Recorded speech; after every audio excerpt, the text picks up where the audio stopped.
Hello everyone, and welcome to another amazing story. What if Deku was a necromancer? This amazing story was written by Magnus9284. Please support them. Don't forget to like, sub, and leave a comment. Now let's dive in. A sinister burden. It was early in the morning, and most of Class 1A had already arrived to the classroom. It was only nearing the end of their first week, and they'd already faced their first crisis. Their teachers' praises for their heroic efforts to save their classmates notwithstanding. Most felt like the only one who'd succeed was Izuku. None really knew the details, but it was generally understood that he and Tsu had stared death in the face, and, because of that, they were down one student. "Excuse me, everyone." Ida spoke loudly, worried about his fellows who'd suffered much worse than he. After all, he'd been able to return to class with only head bandages and his arm in a sling. Does anyone know if Midoriya and Azui will be able to return to classes soon? Both should be returning today, probably in better shape than you. Tokoyami answered lowly, earning the attention of the class. Midoriya's quirk happens to be extremely powerful, strong enough to easily heal Azui-san back to perfect health. Wait, you're serious? But she looked so heavily injured. Ochiko was beyond impressed. She'd seen too, as the frog-like girl had been taken from the rubble. She'd looked half dead. Man, just how strong is his regeneration to be able to heal other people like that? Kaminari said with a whistle, wondering just what kind of tricks the green-haired boy would be able to do with that. Apparently, strong enough to reanimate dead people. Ojiro joined the conversation sharply, still feeling wrong about having a zombie as a sort of classmate. He constantly wondered when the monster would break free and start biting without warning. I just hope Azui-san doesn't end up like that zombie girl he uses. Midoriya doesn't strike me like the type to allow that. Momo stated, I'm intrigued though. How does he even use his quirk on other people? This simple question gained everyone's attention, as it appeared no one had seen what their fellow classmate had done to keep Tsuyu alive. Tokoyami kept his own idea about what kind of ritual Izuku had used to himself, believing that if such information was to be made public it had to be his friend's choice, not wild speculation. Oh, I know what was involved. And it seemed to me to be very pleasant, Mina said as she and Toru were giggling over their phones. This gained them far too much attention. What do you mean? Kirishima asked, now curious about the kind of technique used. He was pretty sure that Izuku had a mutant-type quirk, not a transformation or emitter one. Mina and Toru descended into further giggling as they sent their picture to the rest of the girls and a few of the boys. By the time Tokoyami noticed what was happening, it was too late to act. The entire class fell into an uproar. Everyone could see the two's positions, the degree of intimacy shared, and the looks of love given and received. The girls as a whole couldn't quite squash feelings of envy. How was it that their friend, the one that shared too many features with frogs, had found such a loving boyfriend before them? Ashido, Hagakure, this is a violation of their privacy. Tokoyami's uncharacteristic yelling froze the two perpetrators wide-eyed in shock. The bird-headed boy was shaking in anger. And you should all wait for them to explain what's happening here before jumping to conclusions. Tokoyami couldn't help expressing his anger. He knew Izuku would do the same for him, be the first to side with him, should their situations be reversed. Such friendship was rare for him, and he wouldn't betray it. Murmurings began to run wild. Some agreed with Tokoyami. Others ignored his words and immediately began speculating on how close their two green-themed classmates had become. Then, the classroom's door opened. Silence. In walked Tsu and Izuku, holding hands, looking to all their classmates like a lovely couple in the middle of a date. Their faces shone with happiness. Largely unnoticed, Tei shambled in and took her normal place beside Izuku. There was no other way to put it. The two green classmates needed to be separated for deep interrogations. Stuff? What? You couldn't make sense of what Ochiko was suddenly ramble asking her.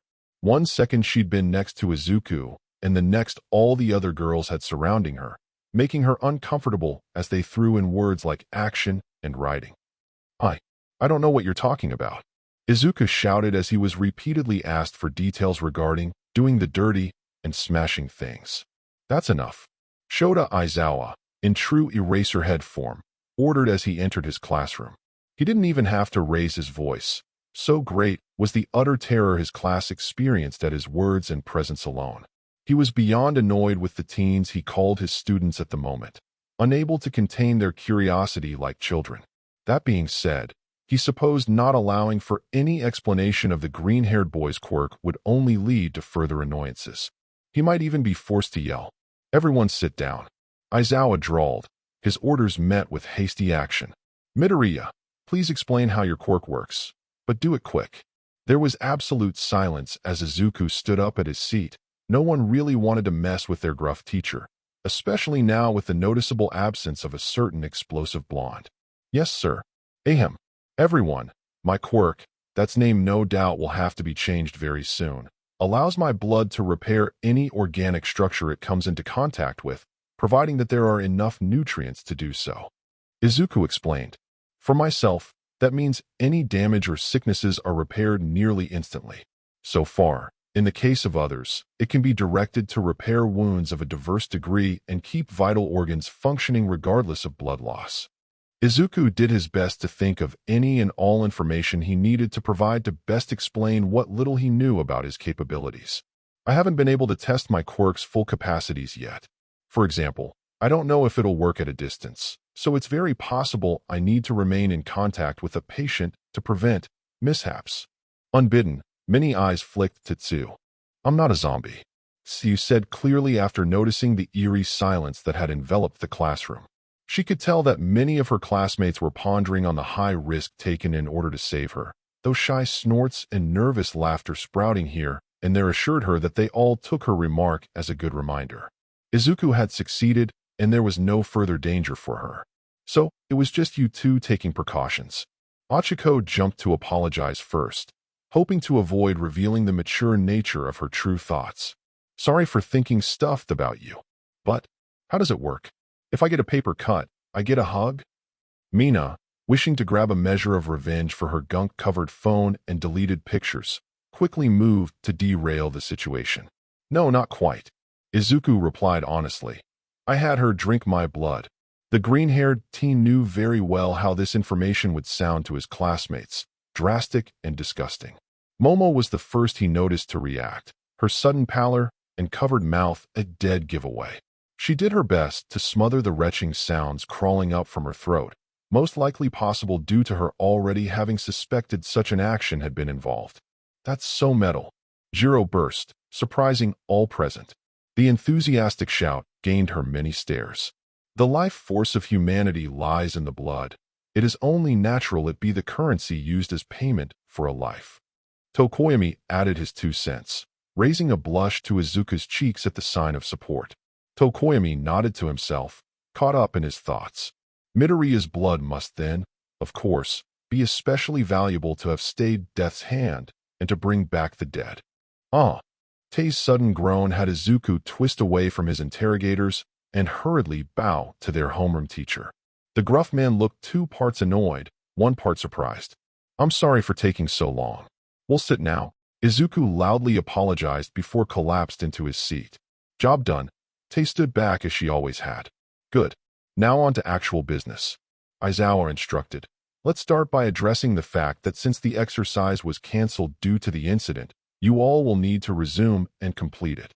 Many of those who hadn't had their chance to show their mettle the previous day accepted the news with eager smiles. Others of a more solemn nature merely nodded in acknowledgement. "However, before you can leave for the training ground, I'm sorry to say there's something else you all must do." The grave words of their teacher sunk the mood of the room in an instant. "You must choose the class presidents." If face vaulting had been a real thing, Izuku was sure that 90% of the room would have been on the floor after that remark.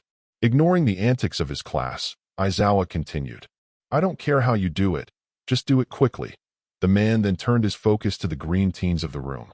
"Midoriya, Azui, once that's done, head down to Power Loader who heads the support courses to get temporary replacement suits.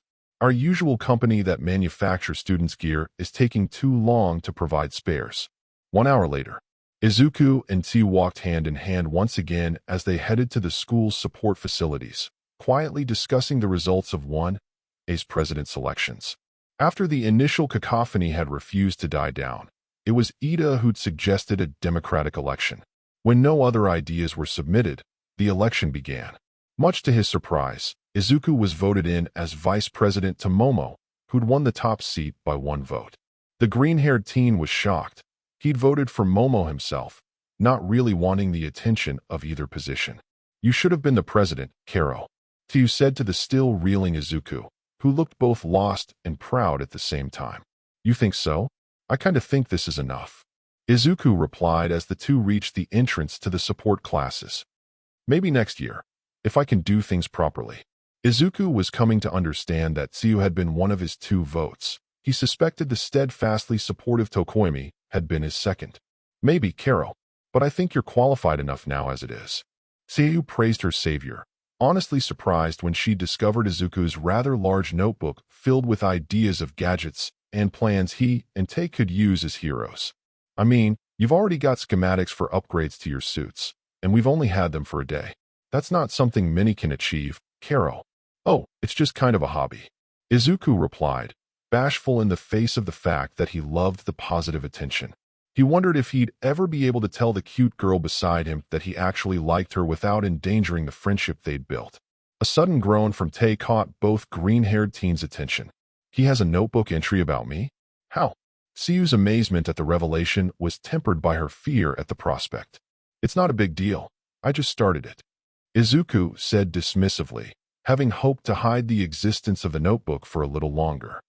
"It's only, like, 20 pages long." The hard stare from his companion, however, said hope. Tsu became incredibly stubborn regarding seeing her entry until, finally, Izuku broke and handed it over. Tsu spent the rest of the walk nose deep in the notebook Izuku had started filling with his classmates' data. She was slightly intimidated by the level of detail the notes contained about her quirk and its observed and hypothesized capabilities, her suit and its potential, and the many sketches that portrayed her as more beautiful than she knew she was. From all of this, Hugh could tell that her friend's observational skill was top-notch. He'd correctly guessed many of her quirk's abilities with only minor errors here and there, such as the length her tongue could extend.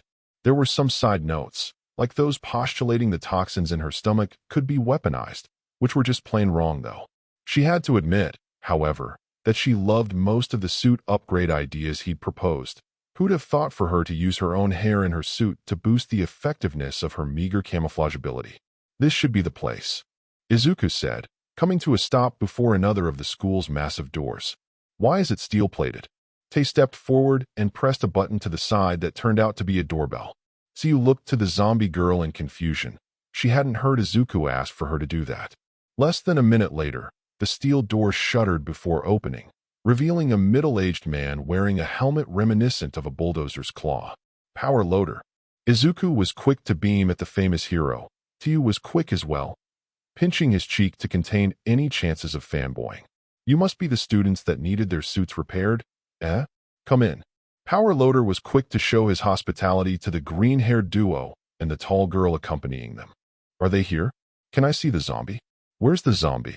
The rapid-fire questions were all but screamed by a pink-haired girl as she appeared out of nowhere next to Power Loader. Seeing the new arrivals, the Rosette jumped forward and circled Izuku, Tsu, and even Tae excitedly. Izuku offhandedly noticed the girl's eyes were shaped like crosshairs. "Handsome, behave." Power Loader boomed, quick to chastise his energetic student. "Why would he bother to bring such a creature here anyway, eh? It has nothing to do with his suit."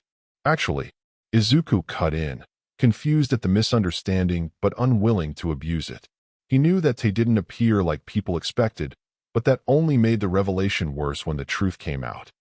"Tae here is the zombie. Kid, that isn't something to joke about," Power Loader said as Hatsum snatched up Tae's arm. Pressing 2 fingers to her wrist, she checked for a pulse. "Holy moly, she doesn't have a pulse." Hatsum's voice was much too happy for the words spoken. It kind of creeped Izuku out, and he definitely didn't want some random student to start experimenting on Tae. "I think our suit repair is more," Tsu began to say, lifting up the bag that contained the scraps of their first hero costumes. Fast as lightning, the bag was in Hatsum's hands before the frog girl could finish her sentence. "No problem," the Rosette said happily, completely distracted at the prospect of working on the bag's contents. Power Loader, however, grabbed said bag with the urgency one usually saw when taking away a loaded weapon from a curious child. Unless it's related to upgrading, you're not touching anyone's suits, Missy, the excavation hero warned, shaking a finger. The last time you tried, you made a horrible mess out of it.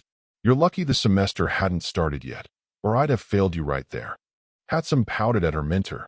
Then, like a switch was flipped, the rosette spun and grabbed Izuku by the shoulders.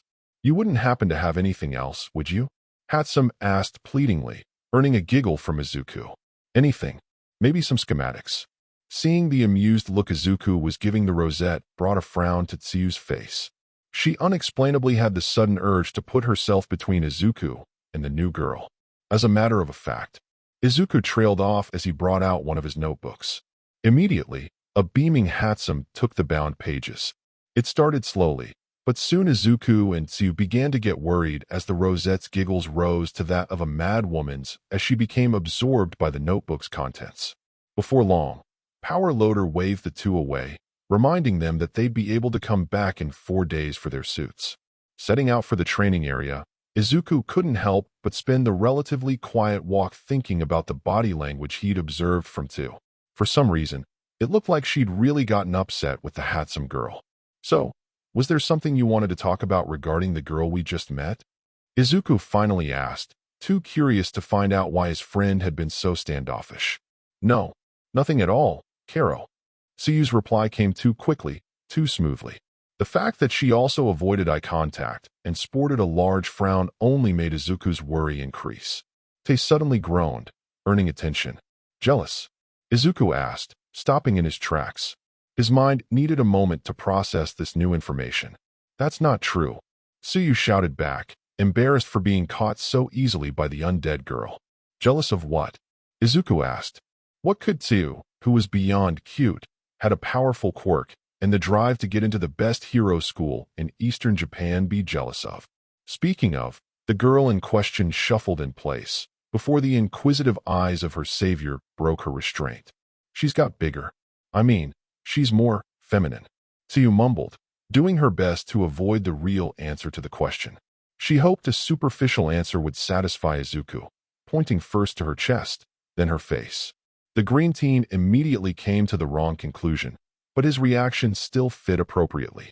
Suchan, a woman's worth should never be measured by the size of her breasts.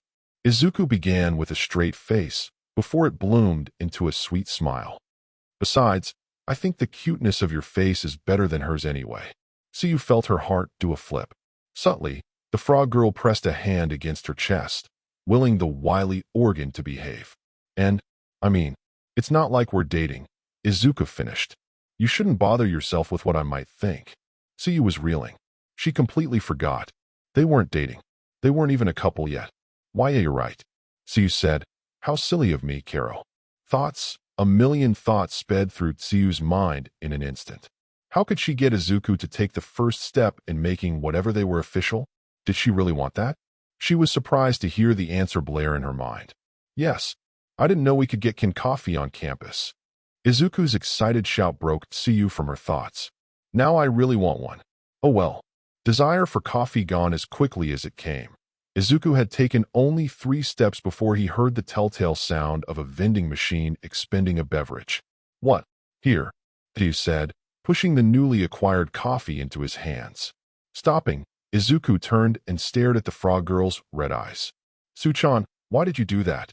Izuku asked slowly. He really wished his stomach didn't feel like it had just dropped to his feet, but it did. Because you wanted it. Tsuyu replied with a cute smile, red eyes shining. Now, this might sound weird, but... Stop. Like a machine, Tsuyu instantly froze. Red eyes wide, the frog girl stared up at Izuku expectantly, just like Te did. Izuku felt his bad feeling darken further. Suchan, do you like coffee? Izuku asked. Maybe she was just toying with him.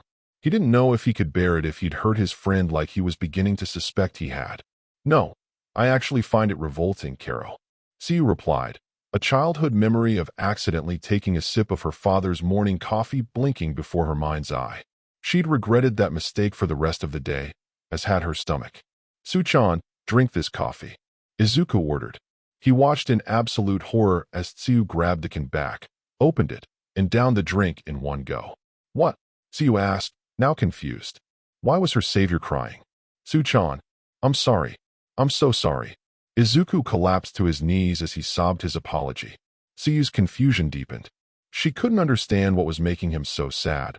All she'd done was find out that coffee no longer made her feel sick. Nurse's office, half an hour later. Ditching class to go to the nurse's office was a heavy decision for Izuku, but he made it in order to ensure Kyu's safety. Recovery Girl had taken one look at the teary-eyed boy and immediately paged Aizawa. The situation was delicate and had the potential for a real tragedy in the making. For his part, Aizawa had completely understood his student's distress. While no one could have predicted something like this happening, and no harm had been intended, there was no denying damage had been done, and that beget consequences. These are the results of the scans. Recovery Girl said after her various machines had spit out their findings and she'd had a chance to process them. While she'd hoped it would have been under better circumstances, she was glad that she had an opportunity to scan the Azui girl after some time had passed. The more data they could get on Izuku's quirk, the better. She also couldn't deny that she enjoyed scanning the zombified Yamada girl either, as it meant more data for her research. What are we looking at? Aizawa asked on behalf of his students as all present stared at the monitor Recovery Girl had directed their attention to. I've managed to mark Izuku's cells so that they'd contrast against cells natural to another. So, here, in Miss Ajui's case, we can see there's a high concentration in her brain. Compared to Miss Yamada here, which as you can see have his cells spread around vital organs such as the stomach and lungs. During her explanation, Recovery Girl made sure to point out each item on the monitor. Will she be all right? Izuku begged to know. Will she be herself again? He couldn't deal with this. He wanted to die for doing such an evil thing to such a great person, regardless of his intentions. Well, that's hard to say. Recovery Girl replied. There seems to be a lower number of your cells present than the last time we scanned Miss Azui. I would assume that means that once they die out completely, she should be completely free of your control. Izuku didn't like how the youthful heroine made the idea sound more theoretical than assured to occur. What if she doesn't return to her previous self? Izuku asked, more tears ready to fall at the prospect. Then I stay by your side, and you stay by mine, like you promised. Tsuyu announced with a smile. I know you won't abuse this power. Izuku wanted so much to believe his friend, but he just couldn't. To his eyes, her smile appeared empty and her words supplied by his blood. This wasn't Tsuyu he was talking to. We can try something if you'd like. Recovery Girl motioned to Aizawa. Shudakuen, would you kindly? Those in the know knew that Shoyuta Aizawa's quirk, Erasure, had never been able to work on mutant types. However, what few knew was that it could work on the transformative effects of those quirks. One of Recovery Girl's theories was that the control aspect of Izuku's quirk would fall under this minuscule loophole. Midoriya, order Azui to do something she might normally refuse. Aizawa instructed. Preparing himself, the gruff man pulled on that little piece of himself that he mentally allocated as being his quirk. Unbidden, his hair rose to rigidity and he knew his eyes glowed red. For less than a moment, he thought he saw Azui's eyes return to their original color. Su-chan, pick your nose. Izuku ordered, almost getting a snort from the older male. Meanwhile, the elderly heroine felt like face-palming. She'd expected a demand for a kiss or something. Why would I do that? Tsuyu asked, embarrassed at the mere idea of doing something so vulgar, in front of people no less. Izuku grabbed his friend's hands in his, staring intently into wide eyes. Do you feel weird? Does anything hurt? Izuku asked, elated that it looked like his friend was no longer controlled by his blood. No, maybe a little less warm than before, but nothing that I would say feels wrong. Tsuyu replied flatly. Izuku was beside himself. She sounded exactly as she had before her injuries, cute, but not in a way that felt like an attempt to sound appealing to him. Well, that settles that. Recovery Girl stated, proud that she'd once again been proven right. She'll be back to normal once all of the foreign cells die out. While she was glad to see a potential problem for two of the school's students resolve itself, Chiyo had to be honest with herself. She was slightly disappointed. Her plans for further experimentation would have to wait for now. Oh well, in a school like this, she mused, there was no doubt that there'd eventually be more test subjects. Midoriya, Aizawa called, Satisfied when he saw the boy immediately snapped to attention. I want you to write out a full report on this newfound side effect. After that, you'll send a formal apology to the Azui family for any inconvenience that result from it. Nodding along with his teacher's directions, Izuku had already pulled out a smaller notebook and was jotting down his new assignments. While nothing unfortunate occurred this time, the QRA will also surely require you to take an oath pledging to forsake abuse of this aspect of your quirk. Aizawa continued, internally sighing at all the work this problem child was creating so early in the school year. Also, you're forbidden from using this part of your quirk unless given permission by a teacher and under supervision. Understood. Unable to fight the itch of his dry eyes any longer, Aizawa deactivated his quirk. Immediately, Tsuyu moved to wrap her arms around one of Izuku's. Crystal clear, sir. Izuku followed his assertion with a salute, still feeling guilt. He couldn't help but berate his naivety in believing he'd actually be lucky enough to enjoy the attentions of a girl in her right mind.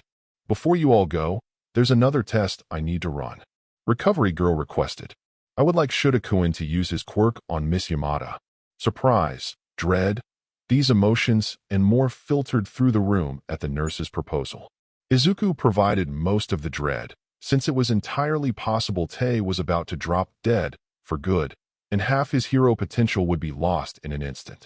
He also found, to his surprise, he truly didn't want to lose the zombie girl after living with her for so long. The reason? Aizawa probed, knowing that studying the zombie was important, but unwilling to damage the potential of one he considered a good student. We need to know if it's just the means of communication your quirk's breaking, or if the cells are shutting down. Recovery girl explained.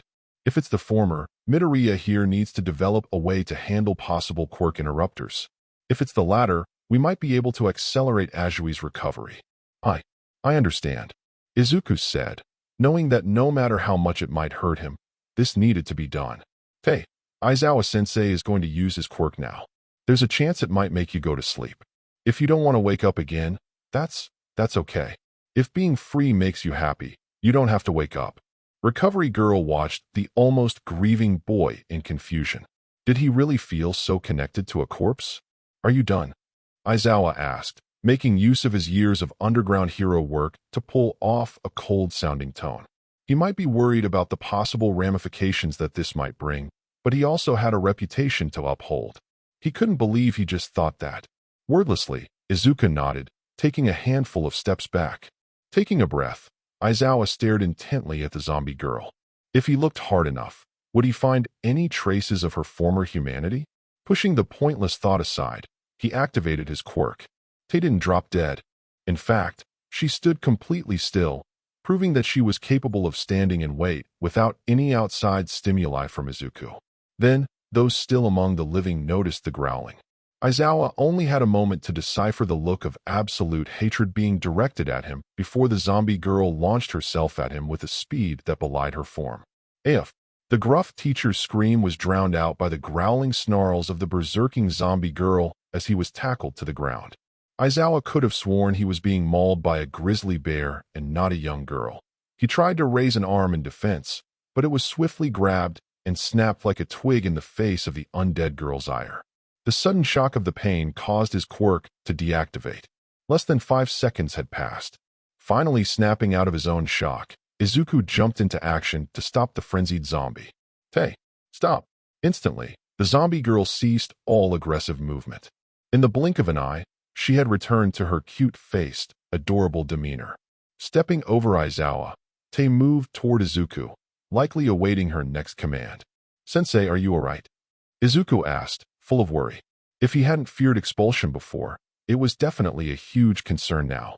Still standing by her computer, Recovery Girl couldn't help but notice that Azui seemed completely unfazed by what had just transpired. If she hadn't known better, the expression on the girl's face could have almost been taken as tacit approval of the retaliation. My arm is broken, and I think I have a bruised rib. Aizawa deadpanned. Why is she so strong, Midoriya? She was reported quirkless. Grasping onto his student's outstretched hand, Aizawa hauled himself up. He was done with today. All he wanted now was to get a kiss for his injuries and go to bed. He received the kiss quickly enough. She is quirkless Shudakuen. Recovery Girl began to explain. She just no longer has any of the mental limiters that the rest of us have naturally. Her strength comes from being able to force her muscles to perform at maximum power. Broken bones and ruptured muscle fibers? No longer a concern for her either with her regeneration. While she explained the zombie girl's supernatural strength, Recovery Girl kept an eye on Izuku as he went about, reassuring the corpse her episode wasn't her fault. What was with this boy? More importantly, she decided to mark the incident off as the result of trying for too much, too soon. Perhaps, like an alcoholic, those affected by the boy's quirk became dependent on it. She'd have to find the proper balance between zombification and enslavement if she wanted to put her plan into action. After making numerous assurances that there'd be no trouble for the attack, Aizawa sent his students to resume their classes with the express understanding that nothing they'd witnessed was to be spoken of with anyone else. Quickly agreeing, the two students and Zombie all but fled the room, knowing that they'd already missed seeing their classmates performing their combat exercises. Once outside, Izuku stopped and wrapped Tsu in a hug. He might have felt beyond grateful that Tei remained by his side, but guilt still consumed him regarding his friend. He had to alleviate his heart somehow, even if it meant dealing with a different sort of pain. Izukuin. Tsu was in heaven, the hug conveying all the feelings she'd been afraid to make known. She could feel all the love she'd ever desired flowing into her from the arms of her savior. This was it. He was going to take the step she'd been waiting for.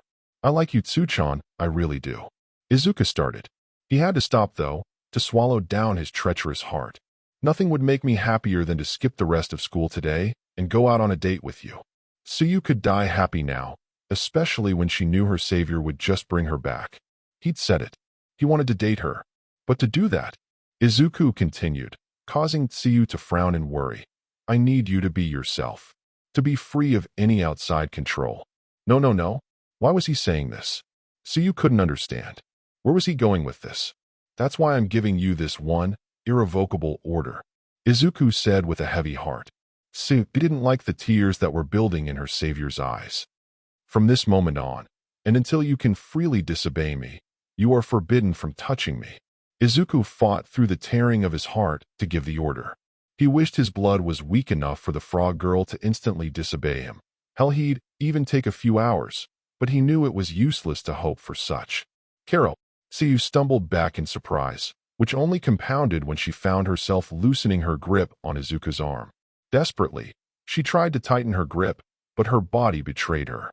Unable to resist the command, the frog girl found herself stepping away from her savior, her happiness. Refusing to accept what had just happened, she reached for him, but it was like an invisible barrier she couldn't force herself to pass had been erected. This is for your own good, Tsu-chan, Izuku said through a face full of tears, guilt deadening his every word. When my blood finally dies off, you'll thank me for this. And I promise, when you're yourself again, I'll give you anything you want in compensation for doing this to you. Even my life. I don't want this, Izukuin. Tsuyu cried out in absolute distress. She'd wanted him to claim her, order her to be his girlfriend, his princess. Not this. Never this. Don't worry. I'm still escorting you to your home. Izuku said with false confidence, strong words that failed to hide the misery underneath. Let's get to class. We can't let this get in the way of our education. Good. Tei's groan sounded too much like that of a concerned older sister. Izuku almost broke down. No, Tei, I don't think I'm going to be okay. I feel like a monster. Izuku walked away, toward the classroom. Tsuyu followed closely, Tei keeping herself back to make sure the distraught frog girl wouldn't be left behind. You're not a monster, Izukuin. Tsuyu shouted, vacillating between heartbreak and rage. It hurts so much. I don't want to be free. Revoke the order. Time and time again, Tsuyu attempted to hug her savior's arm, but each time, she was rebuffed as her body just refused to follow her demands. Every time, her heart broke a little more. Izuku grimaced at the sight of what would be his near future. He dreaded the prospect of explaining the true monstrosity of his crime to Tsuyu's parents, who'd foolishly trusted him with their daughter. And if he somehow survived the ire of the Azui family, he still had to deal with the larger picture. How will society look upon him when it was discovered that his quirk didn't just make zombies, but thralls as well? A sinister revival. The third night since Izuku had become aware of his crime against Tsu, He could be found in his room, crying. His guilt weighed on him heavily, and, outside of pulling himself together to focus while at school or during training, he was unable to cope with the realization of what a monster he really was. That afternoon, 3 days ago, when he'd returned to her parents, he'd knelt before the confused adults and explained in excruciating detail everything that had gone so wrong, offering everything he had, even his life, as recompense. He'd expected yelling, a beating, and even lethal violence in return. Instead, Baru had surprised him with forgiveness. The Azhui matriarch had assured him that it was thanks to him and his quirk that Tiu had survived it all, and living with the consequences that ignorance of its side effects had caused was still better than the alternative. She'd also pointed out that it had been impossible for anyone to know his quirk's full potential at this point in time, and that blaming him for lack of knowledge wouldn't be right. The concerned mother had, however, demanded that if Tiu failed to recover, he would accept responsibility for life. "I don't deserve their forgiveness," Izuku muttered to himself as he tossed around in his bed. He'd considered and discarded the idea of suicide already. His sense of responsibility to ensure his friend's recovery came before all else. "Suchan, I'm sorry." Izuku's mutterings continued through his tears and the building pressure over his heart. He wished he could pray for redemption or at least atonement, but a monster like him didn't even deserve the chance. Why was it even when he tried to do good, it only ended in suffering? The day after the revelation, and his subsequent order, had been absolute hell, for him and no doubt Tiu as well. The frog girl had done her best to grab his arm, give him a hug, anything she could think of to touch him. Nothing worked. She'd resorted to begging him to reconsider his order, to enjoy the control until it wore off. She'd assured him that her feelings were real, only being boosted by the effects of his blood. Their classmates were obviously confused by the sudden shift in their interactions, suspecting something but unsure as to its magnitude. When Tiu, in palpable despair, had stomped her foot and outright demanded he revoke his order in front of their whole class, he'd had to take an additional measure. Order number 2. Do not bring up the topic of revoking orders. It was then that the others had reached the completely correct conclusion that the frog girl was somehow under his control. Surprisingly, it was Mina and Mineta who took the discovery the worst, both quick to suggest, in their own ways, that Izuku would or already was taking advantage of Tiu's obedience to enjoy her body. Denki had followed that by commenting that he should have aimed for a better mark, suggesting Momo as his own would-be target. The crass statement had earned the blonde a slap to the face and an earjack to the eye. Out of the others present, only Tokoyami had openly stepped forward in total, open support. I wish I hadn't been born evil," Izuku muttered, wallowing in the darkness within his mind. "It would be better if I just died." Finally, further mentally and emotionally exhausted than when the day had begun, Izuku slipped into unconsciousness. Had he stayed awake a moment more, he would have felt it when a figure, cloaked in shadow, approached his bed. Unnoticed, the intruder slipped into his bed, wrapping their arms around the sleeping teen. Izuku knew he was dreaming. He knew because what lay before him was his own personal hell. The people most important to him stood surrounding him in judgment. They decried the evils lurking below his skin, pointed to his sins demanding answers, and whispered the truth of his hateful existence. And he deserved every word of hate, every bay for his blood to be spilt. "I never should have given birth to you." Inko spat hatefully, glare full of heated resentment. Izuku could see them, this phantasm's thoughts. If only he'd never been born, Inko could have retained her youthful beauty. If he hadn't existed, his father would still be around, and if not, then she could have easily found a new husband. He was unwanted dead weight, only dragging her down. "I never should have allowed you near my daughter." Baru was next, literally puffed up in rage. Had it not been for him, Bakugo would have never resorted to his overpowered surprise attack. If it hadn't been for him, Tiu would have never faced death so young. More and more witnesses came forward. More and more charges were laid upon Izuku's shoulders. He took them all silently, dreading who he knew to be next and last. Suyu appeared, as he knew she would, from behind the wall of scowls and glares. The green-haired teen fell to his knees, as he had for 2 nights now, wishing with all his heart that he wouldn't be forced to hear the frog girl announce her hatred for him, her loathing for being bound to him as a slave. "Thank you for being born Izukuin," softly whispered a voice into Izuku's ear. "Thank you for living, for being yourself." Eyes blown wide, Izuku couldn't get his body to move. He maybe only heard this voice once before, but he knew it. Shaking with the effort, the green-haired teen managed to turn himself around, to see the source of such words of comfort. It was Tei, and she was smiling. But, I see couldn't. Izuku gave up speaking, racked with sobs too strong to overcome. He'd failed this beautiful girl. He'd let her die on the cold ground when he could have saved her. Worse, he'd spent every day after using her body for his own benefit.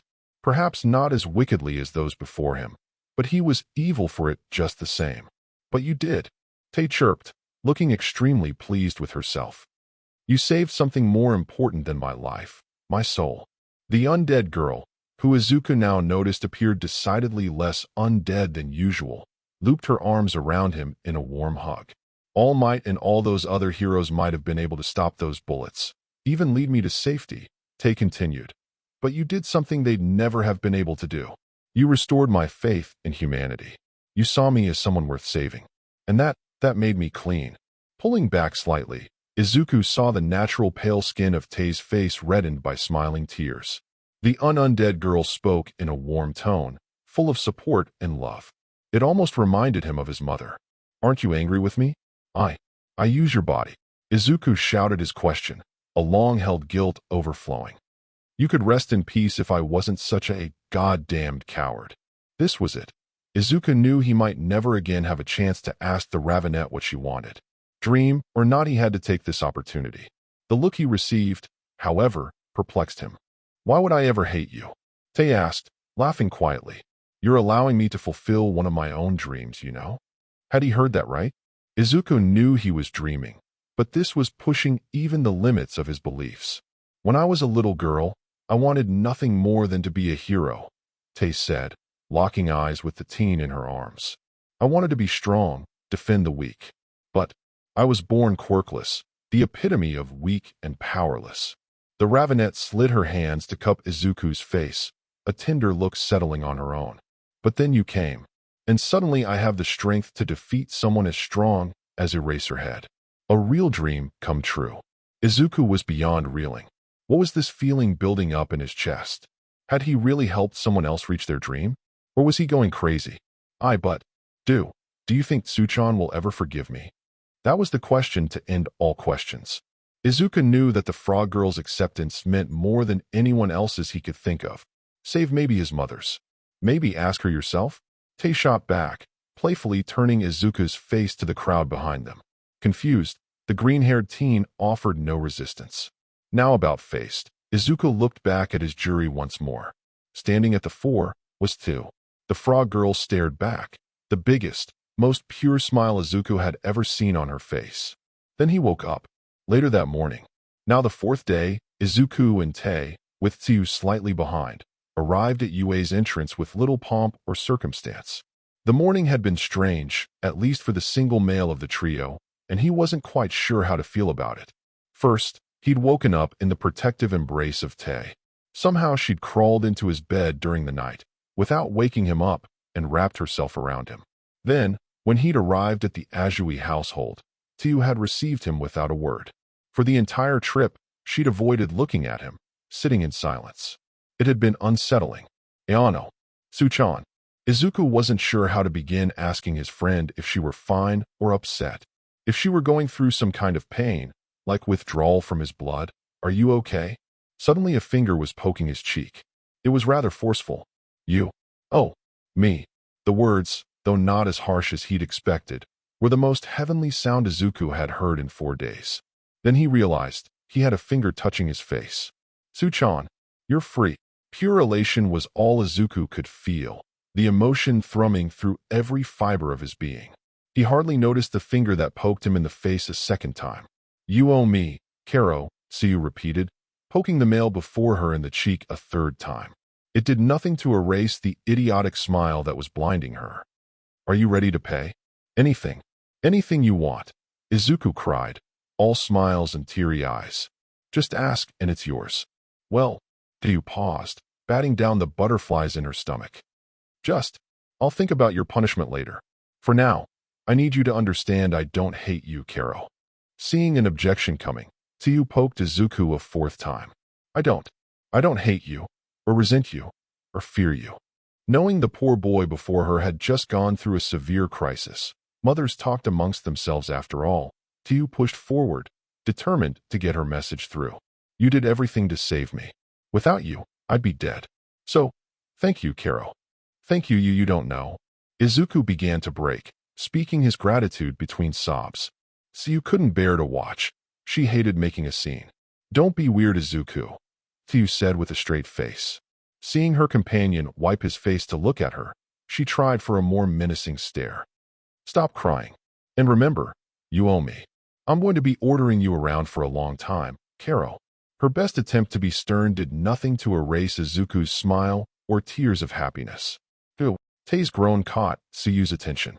The frog girl threw Izuku a questioning stare while pointing at the zombie, who realized that his friend could no longer understand the zombie language. She's happy that we're friends again, came the watery and meek reply. Izuku didn't want to jump to any conclusions. We never stopped being friends, Tsu replied in her long, mist-neutral tone. It's just that I wasn't myself for a while, Karo. Noticing how close it was to homeroom starting, both green teens quickly reached a silent agreement to avoid tackling any supposed feelings for now. Neither felt ready to acknowledge the existence of such as of yet, nor tread the path they opened before them. Meanwhile, in his office in the depths of UA, Principal Nizu was in the process of receiving terrible news over the phone. Someone dear to him had just lost his child. The scientist, although one of those who'd initially taken part in the experiments he'd suffered in the past, had eventually been the one instrumental in him gaining his freedom. The two had kept in contact over the years, and it hurt to learn that such a man, perhaps one of the few humans he could stand, was now forced to endure such pain. To make matters worse, he hadn't even received the information of the child's passing from the man himself. It had been the woman, that he'd insisted on marrying who'd called. And according to the child's stepmother, it had been suicide. Knowing in his bones that the little bundle of sunshine he'd met numerous times in the past wouldn't commit such an action, Nizu knew there was more to the story than what he was being told. Unfortunately, the woman opposed even the notion of an autopsy, which, with his friend overseas and unable or unwilling to answer calls, left him little room to investigate. Luckily for him, he did have that quirk that he'd been tortured so extensively for, and it easily allowed him to remember a key factor he could use to his advantage. Sukachi-san, I have a favor to ask of you, Nizu stated to the confused and now surprised detective, who'd only just arrived to the school and entered the office after an unexpected call from the principal. I need you to bring the body of a certain child to my school. Wah! I can't do that, Nizu, the detective shouted. That would break so many laws I'd be. Have no fear, Nizu cut in, waving away the legitimate concerns of the panicking man. I have a way to gather the information I desire without having to lift a single blade. The body won't be harmed. Recognizing the unbending determination in the quirked animal's eyes, the detective eventually acquiesced. Before leaving on his task, however, he did manage to extract a promise that nothing untoward would happen to the body he was about to procure, and that it'd be returned immediately if foul play wasn't discovered. Takokan, please forgive my coming actions, Nizu said to a portrait hanging on his office's back wall. Know that I only defile your baby to bring justice to those responsible. It's the least you, and this child, deserve.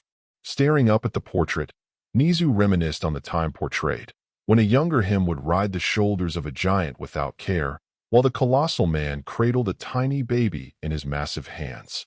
A couple of hours later, trudging through the halls, Izuku's mind was overloading, attempting to figure out the reason he'd been called to the principal's office. When present Mike, their current period's teacher, had received the message requesting his presence, the class had erupted into pandemonium. Half of his classmates were sure he was about to be expelled for the side effects of his quirk, or at least suspended pending review. The other half, those who supported him, believed he was going to receive recognition for saving a life, as well as saving face for the academy. Still feeling twinges of guilt for being unable to keep a lid on it while under the effects of Izuku's control, feared the worst. Quietly, She followed her friend as he trekked to his fate, completely ignoring the shouting from present Mike to return to her desk, and that only Izuku had been called. "You called for me, sir?" Izuku asked, knocking on the principal's office door. Entering immediately as instructed by present Mick's message, the green-haired teen was closely followed by Tay. Unable to gather her courage in time, Hugh was left outside as the door closed.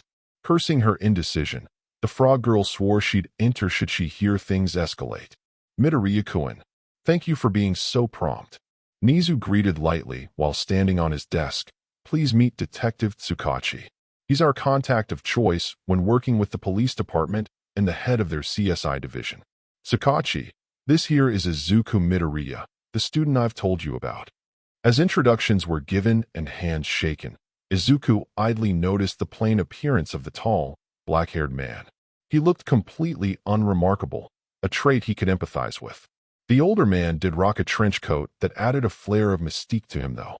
"Midoriya-san, it's a pleasure to meet you," Tsukachi said before turning to Tay. "And I assume this pretty young lady is your undead companion?" Tsukachi's neutral tone was refreshing for the green-haired teen, who was too used to misunderstandings and faces of horror. "Pleased to meet you, sir," Izuku replied, Tay letting out a groan in apparent acknowledgement. "And yes, this was Tay Yamada. She's my partner." With pleasantries out of the way, Nizu hopped back to his chair, sitting down smoothly before turning back to his audience. Noticing the nervous glances from his student, the quirked animal let out a small, jolly laugh. "Let me start by assuaging your fears, Midoriya-kun. You're not here to be suspended, or expelled, or heavens forbid arrested," Nizu reassured. The instant he saw the green-haired teen begin to relax, he continued with his explanation. "In fact, you've been called here due to a favor I must ask of you. Think of it as an extracurricular activity, one that will allow you to help someone in need." The quirked animal was delighted to see the completely solid look of determination that came over Izuku's face at the news. The boy truly had a strong drive to help others in need. But the question was, how strong was that resolve? "Sir, I know I'm cursed and a monster to boot, but if it's for someone in need, I'll do everything in my power to help." Tsukachi felt his respect for the green-haired teen increase instantly. Such drive was admirable, but he still wondered if the young man would really be up to the task. "While I'll overlook your grossly inaccurate comments about yourself this time, Midoriya-kun, I do believe in your intent," Nizu said, frowning at how openly one of his students could voice their self-hatred. "Tsukachi, if you would." Nodding, the detective handed a manila folder to the green-haired teen. Opening it, Izuku began to flip through pages he was pretty sure he shouldn't be looking through. As he read, Tsukachi began to explain the case. Victim's name was Masao Go, reportedly found this morning, dead, hanging from the dresser in his room. The information washed over Izuku, whose analytical mind was beginning to build a profile. His stepmother claims it was suicide due to the pressure he was facing from appearing on television for an upcoming show. The picture presented in the file was of a young child, no older than 10 years of age. With a precious smile, cute facial features, and a petite build that was topped with long light blue hair pulled back into ponytails, Izuku noted that Masao Go could easily pass as a little girl. However, the death is suspicious, Tsukachi continued, catching the interest of the frowning green-haired teen. Go-sen wasn't meant to appear as himself on the show. He cross-dressed under the alias of Lily Hashikawa, which he'd used to win his spot on the show in the first place. Whispers were Lily was on the fast track to becoming an idol. That means the social pressures he would have faced in the outside world should have been minimal. Nizu couldn't help but cut in. His quirk, high spec, almost demanded to be utilized in the current proceedings. Additionally, the stepmother demands no autopsy be done and has scheduled for the cremation of the remains in only a few short hours. His mind working overtime, Izuku quickly came to the same conclusion as the principal. Something wasn't right here. This isn't. Izuku worked through more pages from the file, paying special attention to the final few that showed Masao's corpse. This isn't a suicide. This picture here shows a face locked in an expression of fear. And these marks on the neck? Are these handprints? That is exactly what we thought, Tsukachi said with a grim smile. He almost wished the circumstances of their first meeting had been less dire. He'd have offered the boy before him a chance to internship at his department in a heartbeat. What I don't understand, Izuku said, closing the file and handing it back to the detective, is why I'm here. Go-san is already dead. I can't heal that. And regardless of what anyone else thinks, working with the undead doesn't automatically make me an evil genius who'd be able to professionally offer an opinion that would help solve this case. Izuku slumped, at a loss as to why he'd been shown any of this. It was too late for him to do anything. Tay groaned, tugging on his sleeve. What? Izuku flinched back in surprise, voice high. Why would I purposefully turn him into a zombie? Because that's exactly why we've asked you here. Tsukachi deadpanned, quickly shaking off his own surprise that the green-haired teen before him seemed to be able to understand his undead partner. Izuku, speechless, looked from Nizu to Tsukachi. Both stared back, resolute in their decision. Tay groaned again, and neither detective nor quirked animal needed a translator to hear the "I told you so" in the sound. If it's trouble with the QRA you're worried about, Midoriya-kun, have no fear, Nizu reassured. With my stamp of approval, this will simply become another test of your quirk to actively attempt to raise an undead. And with an additional recommendation, it can even be a recognized upgrade to your capabilities. Nizu didn't need high spec to know that he was asking a lot from his student. The boy was no doubt still dealing with fallout from the battle trial fiasco, and if he wasn't mistaken, deep-seated self-hatred related to his quirk. I still don't understand. What's the point of making him a zombie? Izuku asked, still baffled. He also felt the stirrings of concern for this boy he'd never met. In the time since quirks have become everyday facets of life, new precedents for many previously impossible to imagine scenarios have been set. Tsukachi stepped in. One of these is in fact related to how custody of the undead is decided. Izuku shuddered. Hearing the detective speak so clinically about such a topic oddly gave him the creeps. If Go-san were to be raised as an undead by a quirk, custody of his body would fall to the QRA and local police. His stepmother would no longer have any say in its fate. The detective continued undeterred. As head of the CSI division, my jurisdiction includes deciding if newly found zombies require immediate autopsies. This is a precaution in case the cause of death was related to the zombification of the corpse. Do you understand? It made sense to Izuku, but that only made him sure that what was being subtly suggested was absolutely illegal and doubly biased. Unfortunately, the only other option was to let a horrendous crime be swept under a rug. As for the QRA, Nizu picked up, seeing Izuku begin to waver in the face of their logic. It actually falls to me as principal of UA to determine the boundaries of my students' quirk examinations. Intellectually speaking, there's no one else better suited to making those types of calls. Nizu, getting into his spiel, popped up from his chair and strode across his desk. He just couldn't sit still when crafting his masterful plans. However, let's just say, busy as I am, that a tiny mistake is made when signing off on a batch of bodies that were donated to the school for scientific purposes, the quirked animal continued. Lily Hashikawa is given approval to be used for testing, but which body is hers, and which is that of the cute Masao Go? Looking at pictures of the two, could you blame me for my blunder in differentiating them? Izuku had no doubt that this entire scheme fit into the definition of questionable practice. Even so, it looked like two powerful adults were ready and willing to cover any legal issues for him. Still, something was bothering him. What about Go-san's father? Izuku asked, snapping his fingers. I haven't heard either of you speak about him at all. Why isn't he demanding an autopsy? Nizu ceased his pacing, now staring out into an unfathomable distance. If one looked closely, they would be able to see his paws clenching tightly. Tutain is unreachable, the principal eventually said, forcing a steady tone. I have yet to discover why, but it pains me to think his baby will be cremated while his murder is forgotten due to technicalities. Izuku felt his heart catching in his throat.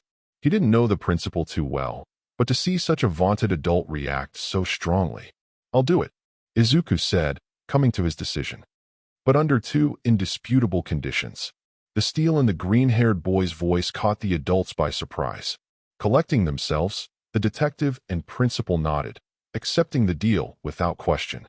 First, Mr. Go will decide what should be done with Go-san after we're finished. no matter how long it takes to get a hold of him.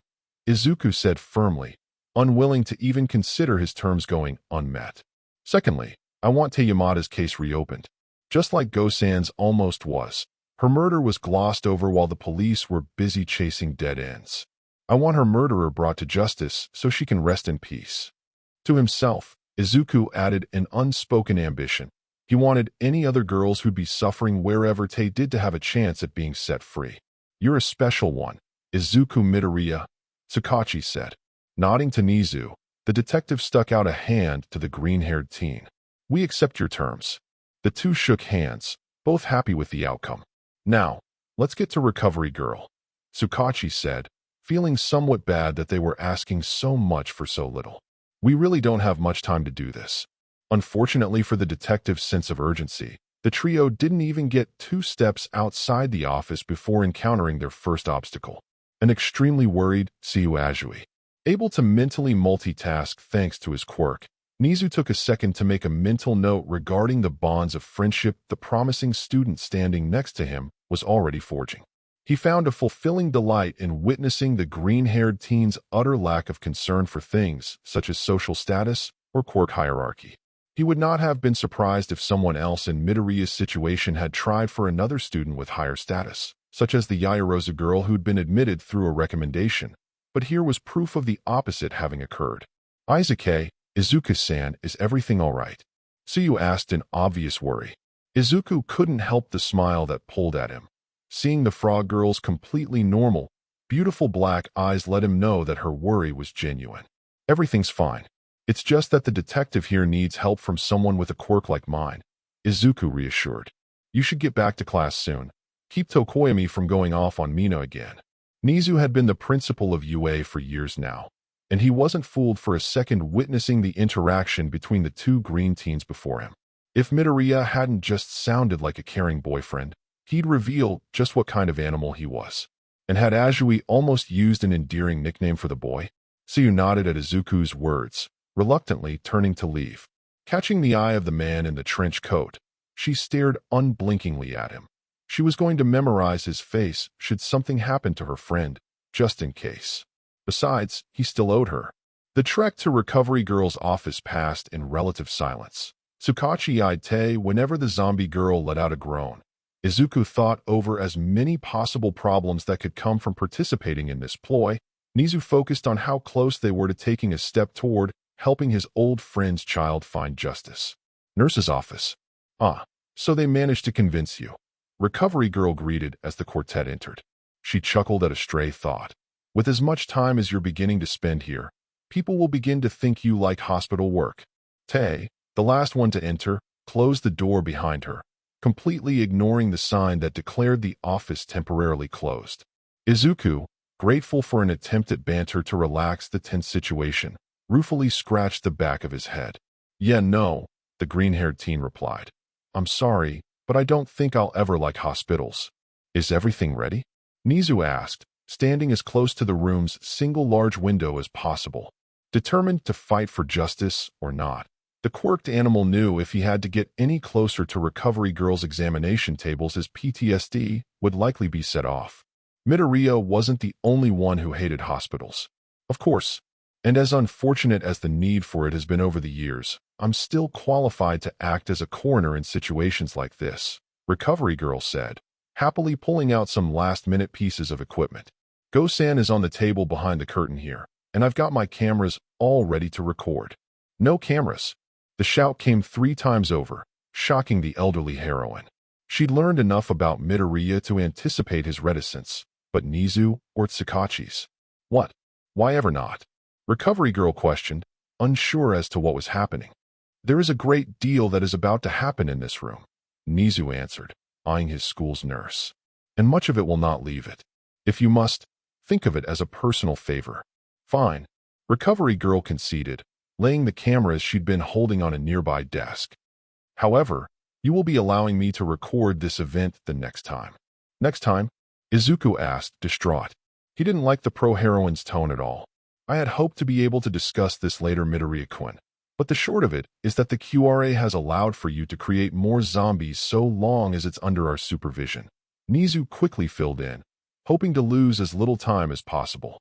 There is great curiosity regarding Taechan's existence and the rather unique capabilities your quirk has granted her. Impatient to get started, Recovery Girl pulled back the curtain from the single exam table that had been blocked off from the rest of the room.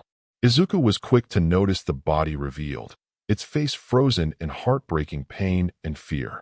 That wasn't the worst of it, however, not by a long shot.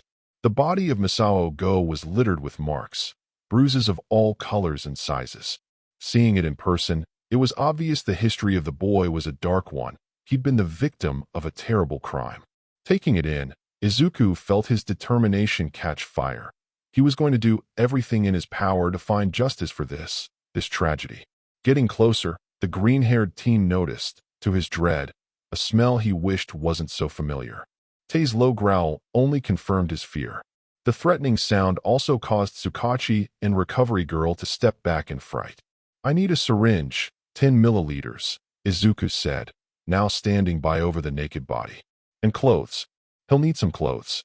"Here," Recovery Girl said, pulling the requested syringe from a cabinet. She had to suppress her eagerness lest she frighten the boy. "Let me help you with."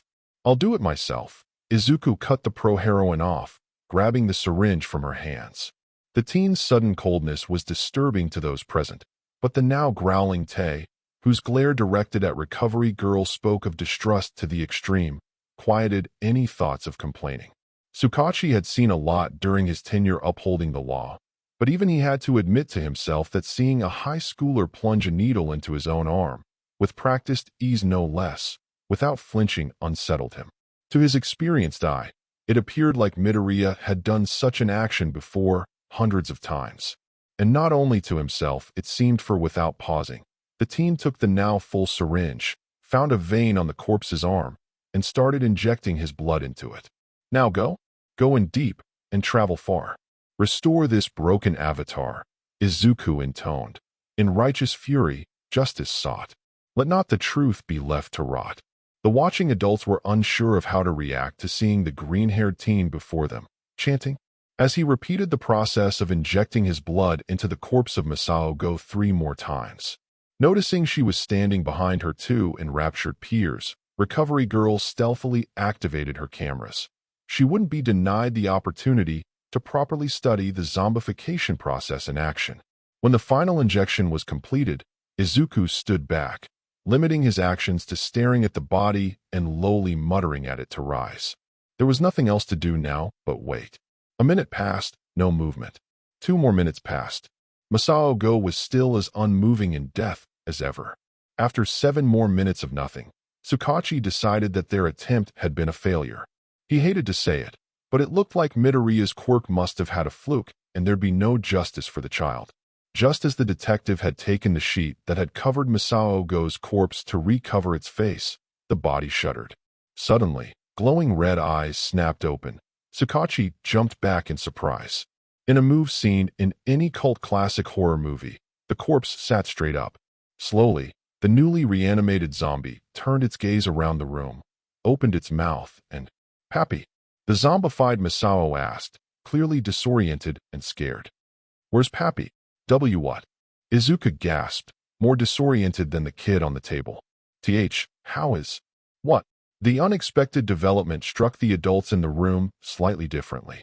Tsukachi found himself pressed as hard as he could be against the farthest wall from the newborn zombie, unable to get a handle on his body's reaction to the unnatural wrongness before him. Nizu was too shocked to react. Never had he expected Midoriya's quirk could be so strong as to bring a victim back to full cognizance. Recovery Girl, the consummate professional she prided herself in being, leapt forward into action. "There's still no pulse," the pro-heroine said, pressing a stethoscope into a chest that didn't rise or fall. "And there's no evidence of breathing either. By all accounts, this body is still clinically dead." "Where am I? Why am I naked again?" Masao asked, becoming agitated as more cognitive function returned. "I do not want pizza and hot dogs anymore. I want to go home." Tsukachi felt his blood freeze, and not because a newly created zombie was somehow self-aware enough to lose its temper. He'd heard that phrase before. Pizza and hot dogs. slang for a group of high-profile pedophiles throwing a party where the menu included children. It was truly despicable. But this opened up so many possibilities. If dead witnesses could now give testimonies on who killed them, criminals would have one less way of evading punishment for their crimes. Izuku wasn't quite sure what the latest recipient of his quirk's power was talking about, but he knew he needed to do something. Whatever Go-san was remembering, it was clearly traumatic. Moving before he could really think, the green-haired teen hugged the distressed child, beginning to rock back and forth. Nizu was shaking. In rage. Just what the hell had that bitch involved his friend's precious child in? He thought he'd been angry when he'd first heard about Masao Quin's death. That was nothing to what was reverberating through his small frame now. Recovery Girl couldn't believe her luck. With Midoriya's quirk, she could change everything. She'd be immortalized as the one who discovered how to conquer death and bring back the great heroes of old. She could hardly contain herself. "It's okay, I promise," Izuku soothed. "No one's gonna hurt you anymore. Or ever again." The green-haired teen's kind words were contrasted by the suddenly harsh glare he directed at the adults. "Didn't I ask for clothes?" Realizing they'd completely become mired in their own thoughts, Tsukachi and Nizu jumped to grab anything at all to help the kid's modesty, undead or not. While the two adults were scrambling, the newly zombified child was beginning to calm down. The scent in the air was familiar, comforting, like family. The green-haired teen, he felt trustworthy. He wasn't going to hurt him, not like those old men. There was this feeling like he was someone worth being around, doing things for. In the span of a few minutes, attire had been found. A hospital gown that was 2 sizes too large. The exam table had been turned into a debrief desk with Tsukachi on one side and Izuku and the zombies on the other. Recovery Girl, in the meantime, had managed to surreptitiously place her cameras at all angles around the room. "Okay now, Masao-san." "Lily. I am Lily." The newborn zombie interrupted Tsukachi while pouting, apparently still irate at being seen naked. "Only Pappy can call me that." "Lily?" Izuku asked, slightly confused. "Like Lily Hashikawa?" The zombie child nodded emphatically in response. "Yes, that's me. Lily is the prettiest girl on TV." Lily shouted happily, obvious pride shining. "Lily brings happiness to everyone." "Oh," Izuku said, realizing what was going on. "I see. Of course, right. Lily is a girl." The green-haired teen was surprised to discover that the up-and-coming idol's cross-dressing alias was actually the identity Masa. Lily felt was the better fit. But it was almost the 24th century, and he was well aware that some people were simply just born in the wrong body sometimes. "Nizu." Tsukachi turned to the principal of UA curtly, his now piercing gaze all but demanding to know why he wasn't informed about this particular facet of their victim. "Oh, don't blame me, detective," Nizu defended. "I haven't seen Lily here since she was a baby. How would I have known?" Brushing off the defense, the detective turned back to Lily, cross-face instantly smoothing back to his professional interrogator visage. "Anyway, Lily, could you tell us what the last thing you remember is?" He'd have loved to press the quirked animal for not knowing something for once. The opportunity came once in a blue moon after all, but he had to hurry. No one knew how long this seemingly stronger effect of Midoriya's quirk would last. Instead of answering, Lily bowed her head, hiding behind her blue bangs. Izuku, noticing the apprehension radiating off the hunched zombie, gently laid a comforting hand on her shoulder. "It's okay. Tell him everything," the hero in training said, hoping to project calm. "We need to know so that the people who hurt you can be punished." Swallowing thickly, and wasn't that a slight surprise to those who didn't think a zombie could get nervous, Lily nodded. Raising her head, she locked her slightly glowing red eyes to Tsukachi's black. "Lily's new mom said we were going for pizza and hot dogs." The little girl began slowly. "To celebrate Lily's placement on the TV show." That phrase again. Izuku noticed how Tsukachi stiffened again as the words left Lily's mouth. Any question he had about it being worse than it appeared was definitely gone now. The detective, indeed now rigid, was itching for his notepad. It looked like there was no question now. The stepmother was a willing participant in this monstrosity. But Lily didn't get pizza or hot dogs. The zombie girl continued, unbidden. Stepmom brought Lily to a shiny place filled with old men instead. Old men and other kids. Red eyes filled with tears and shoulders shaking. Lily endured, unable to stop. The greasy old men, they stuck things in Lily's butt. The tears were falling now, and sobs racked the small zombie's frame, but she pushed on. They always hurt too, always burned. But the old men laughed no matter how much Lily cried. They laughed before grabbing Lily's face and prying her mouth open to put in there. Izuku, feeling queasy, softly put his hand over Lily's mouth, silencing the horrible picture. He thought he'd be able to handle hearing what had happened. He'd seen the pictures. But this was worse than a nightmare. Then he realized it was almost like Tay all over again. Enough. That's enough. Izuku choked out, reaching down to hug the quietly sobbing little girl. Tsukaushi, surely you don't need to hear anything more at the moment? No, of course not. The detective was quick to agree. Seeing a child cry was always heartbreaking, but a dead child? There were no words. Lily, if I show you pictures of lots of men, do you think you could pick out those that hurt you? Or, even better, anyone you saw in the shiny room at all? Peeking out from under Izuku, the tearful child gave a shy nod. We can still do the autopsy. Recovery girl suddenly offered to the silent room. The tactless proposal earned a glare from the green-haired boy before her, and a truly menacing growl from the other zombie in the room. Or, we can just use my scanners. The pro-heroine meekly tried in the face of brutal murder. Although, even her other tools would be acceptable to study this new breed of zombie. She didn't think she'd ever heard of a report on an awakened undead before. As Izuku held Lily in his arms, he couldn't help but look at Tay and wonder, why hadn't she awoken after all this time? Or was the better question, why had Lily woken up? He was sure of one thing, though. He'd once again just opened a massive can of worms. He needed a coffee or something, anything to help him think of a way out of all the trouble he just knew was coming. A sinister insight. So you started her day, oddly enough, on both the wrong and right foot. When she'd finally managed to shake away the last vestiges of sleep, she realized that her tongue no longer remembered Izuku's taste, her nose no longer sharp enough to pinpoint his location. A mad dash to her bathroom's mirror revealed a black-eyed reflection. The long-awaited sign her savior's blood no longer pulsed inside her, influenced her. The rules no longer apply. She'd be able to touch him this morning. As this thought blazed through her mind, Tsu came to another revelation. Her feelings for the green-haired teen were indeed the real deal. Unfortunately, the elation that wanted to bubble up from her stomach was summarily soured by memories of how much she'd suffered at the hands of Izuku's rules. She didn't know what she wanted to do now. Any doubts the frog girl might have had about being returned to her old self died when her savior arrived at her family's home to walk her to school. Memories of her actions under the influence of his blood, the trouble she'd caused, flooded her mind immediately upon seeing him, and her self-consciousness struck full force. How was she supposed to greet him now?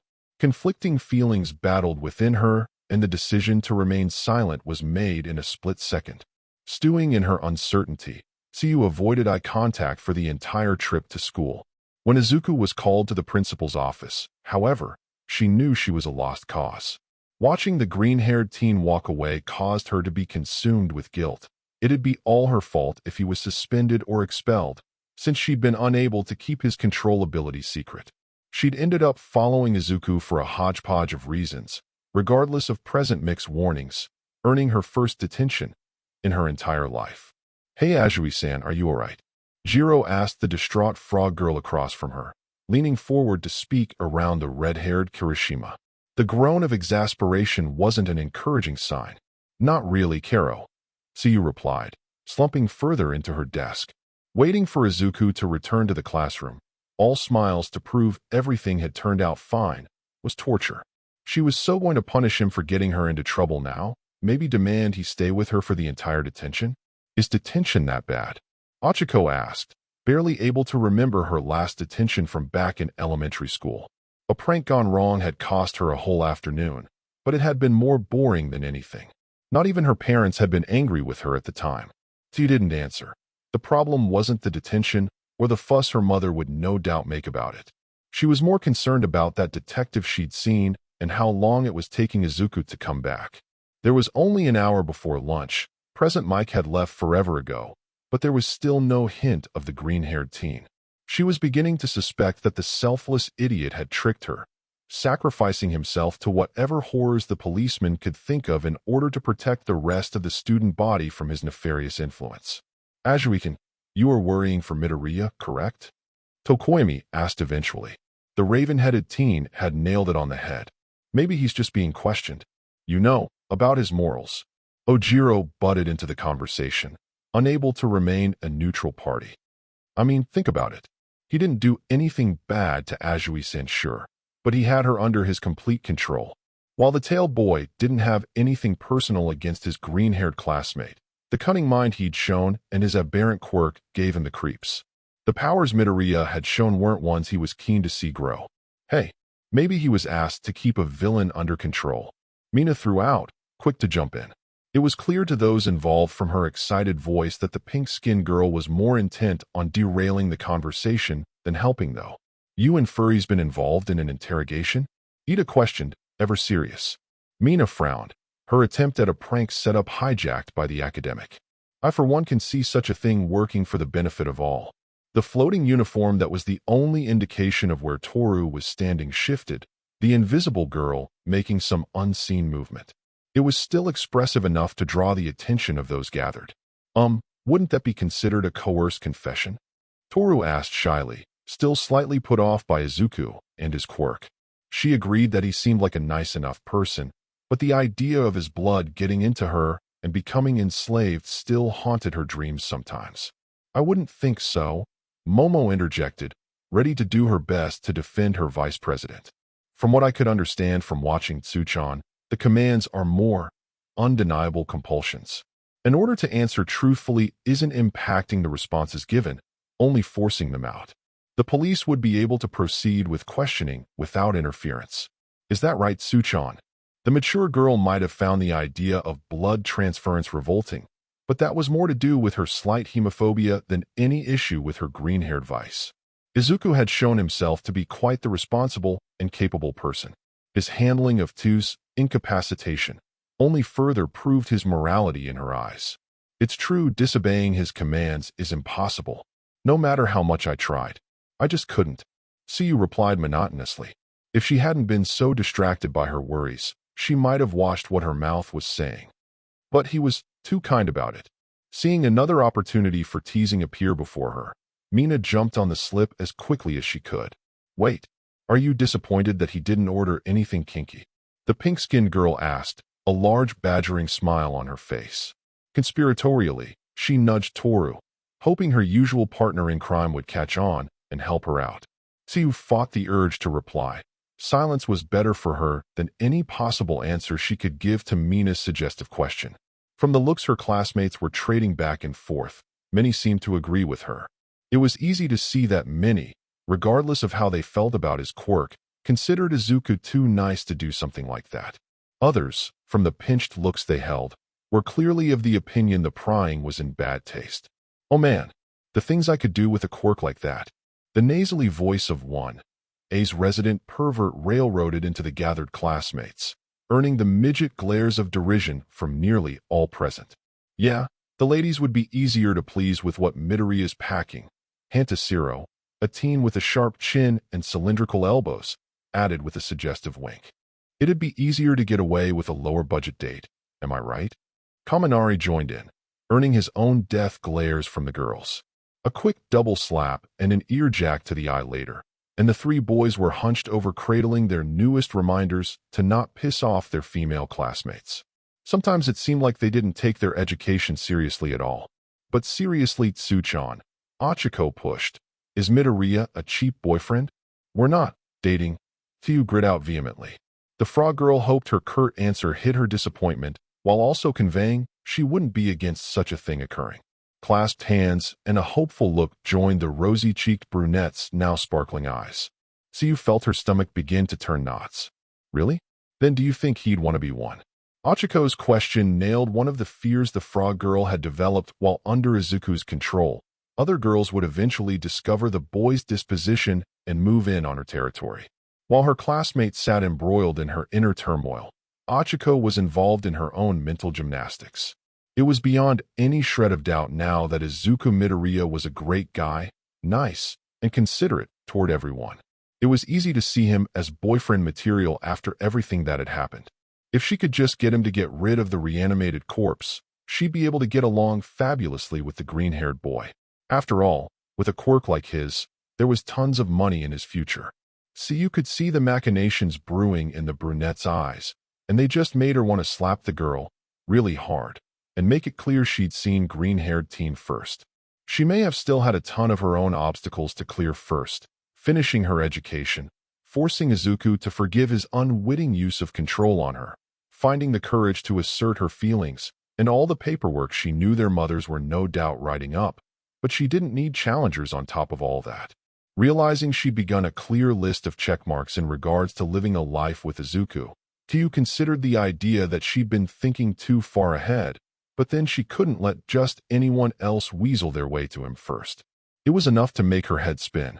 The classroom door opened. Man, that took way too long. I'm starving. Izuku's shout startled everyone present, his entrance sudden. Walking into the room, followed by Tae, the green-haired teen held the door open, a manila folder in one hand. I'm sorry for causing you so much trouble, Oniai-chan. Came an innocent apology from the lips of a little girl as she entered behind the previously missing 1A members, dressed in a school's PE uniform that was too large for her. The child looked a bit pale, but was otherwise full of energy, her long, light blue hair bouncing in large twin tails. The green-haired teen had hardly closed the door behind the little girl before he found his hands full of concerned frog girl. Izuku-an, Karo, Hugh's soft question left little doubt to the observing classmates as to where her feelings lied. Quick to snap out of his shock at Tsu's full-body tackle, Izuku wrapped one arm around the person who'd come to mean so much to him in such a short amount of time, his other reaching up to scratch the back of his head. Sorry for taking so long, the green-haired teen said. I ran into unforeseen circumstances.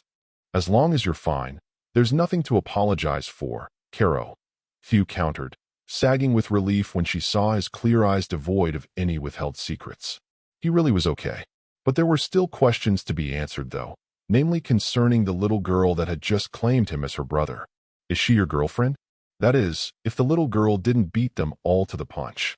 With the innocent cruelty only the naivety of youth could produce, the blue-haired child threw Tsu right back into the mental conundrum of her undefined relationship with her savior. Needless to say, she could hardly control the blush that spread across her face, much to the sniggered enjoyment of her classmates. Lily-chan, that's impolite. Izuku blurted out, not confirming or denying the question. Sorry about that. She's a curious one. As the green-haired hero in training tried to wave away Lily's inquisitiveness, Tsu felt the beginnings of suspicion sprout in her mind. She knew Izuku had no siblings, and a quick taste of the air confirmed that the little girl was using the same perfume Tae did, only in a stronger concentration. What just about clinched it for her, though, was that the little girl's eyes were red. Don't worry, I understand, Hugh said, forcing her usual monotone. She doubted Izuku would appreciate attention being drawn to the fact he'd probably just used his quirk again. But she had to ask. But more importantly, who is? That's Lily Hashikawa, the child prodigy that's rumored to be appearing on the upcoming Clash of the Idols TV show. It wasn't that one of 1A's members besides Izuku knew the identity of the girl that caused those present to stare in wide-eyed shock at the announcement. It wasn't the near fanaticism the freak out was delivered with that drew everyone up short either. No, it was the fact that it was Minoru Mineta of all people who had screamed the information that left the room speechless. Lily, happy to be recognized, spun around and launched into a cute pose. A fan. The little idol hopeful was filled with glee that she was already seeing a bit of the fame she'd worked so hard to gain. Almost immediately, that joy fell away when the loud, short boy began drooling and muttering. Such delicate features. Such a perfect build. Mineta rambled, fingers twitching towards the now backpedaling Lily. The upcoming swimsuit pics are going to be the best in forever, and in a few years, the Ling. The miniature pervert's depravity was cut short by a solid eraser shot to the head, courtesy of a glaring Izuku. Oddly enough, even though the assault had been committed in full view of all present, not a soul decided to reprimand the green-haired teen for his actions. Unfortunately, the damage had been done. Lily, spooked, had retreated behind her new big brother, clutching onto his pants leg tightly. With her face buried into his back, no one could see the panic that the midget's words had induced. I don't think I want to be an idol anymore," Lily whispered, pulling slightly on Izuku's clothes to get him to bend down to her level. Not with people like him, like the old men, still around. Heart aching once again for the horrors the little girl before him had been forced to endure, Izuku gave the slightly trembling Lily a reassuring head pat followed by a warm, lovely smile. "Don't worry, Lily-chan. I'll keep you safe," Izuku comforted. "And if people like him cause you problems when I'm not around, Tae-chan will gladly take care of them for you. Isn't that right?" Turning to the older zombie girl, the two were given a resolute grunt from the ravenette. Delighted, the child idol gave a beaming smile in return. Enchanted by Lily's happiness, the girls of 1A slowly swarmed the little girl who, instead of being overwhelmed, seemed to thoroughly enjoy the numerous head pats she was given.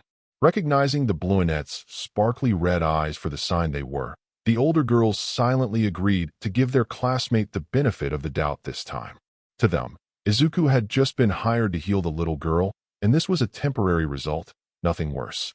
Then Aizawa finally entered the classroom. "Everyone sit down." The instruction was met with absolute obedience, except for one student. Glancing up, the gruff teacher saw that one of his favorite trouble children was still standing, no doubt ready to cause another headache and deluge of paperwork. "Midoriya?" Aizawa groused, feeling conflicted on whether or not he wanted his class's vice president to have an excuse to still be standing. Narrowing his eyes, the underground hero noticed a new face in his classroom standing beside the green-haired teen, a little girl that seemed oddly familiar. "Sensei, this is for you," Izuku answered, bowing before handing over the manila folder he'd been holding. In a wholly illegal act of cuteness, the little girl quickly imitated the boy's strict posture. "It's regarding an upgrade to my quirk. I apologize for any inconvenience this causes." Waving Izuku back to his desk, Aizawa gave the contents of the folder a cursory glance. The front documents covered quite the disturbing bit of information. No matter how much he agreed that students needed to experiment and study their quirks, there was just something seemingly wrong with zombifying a child.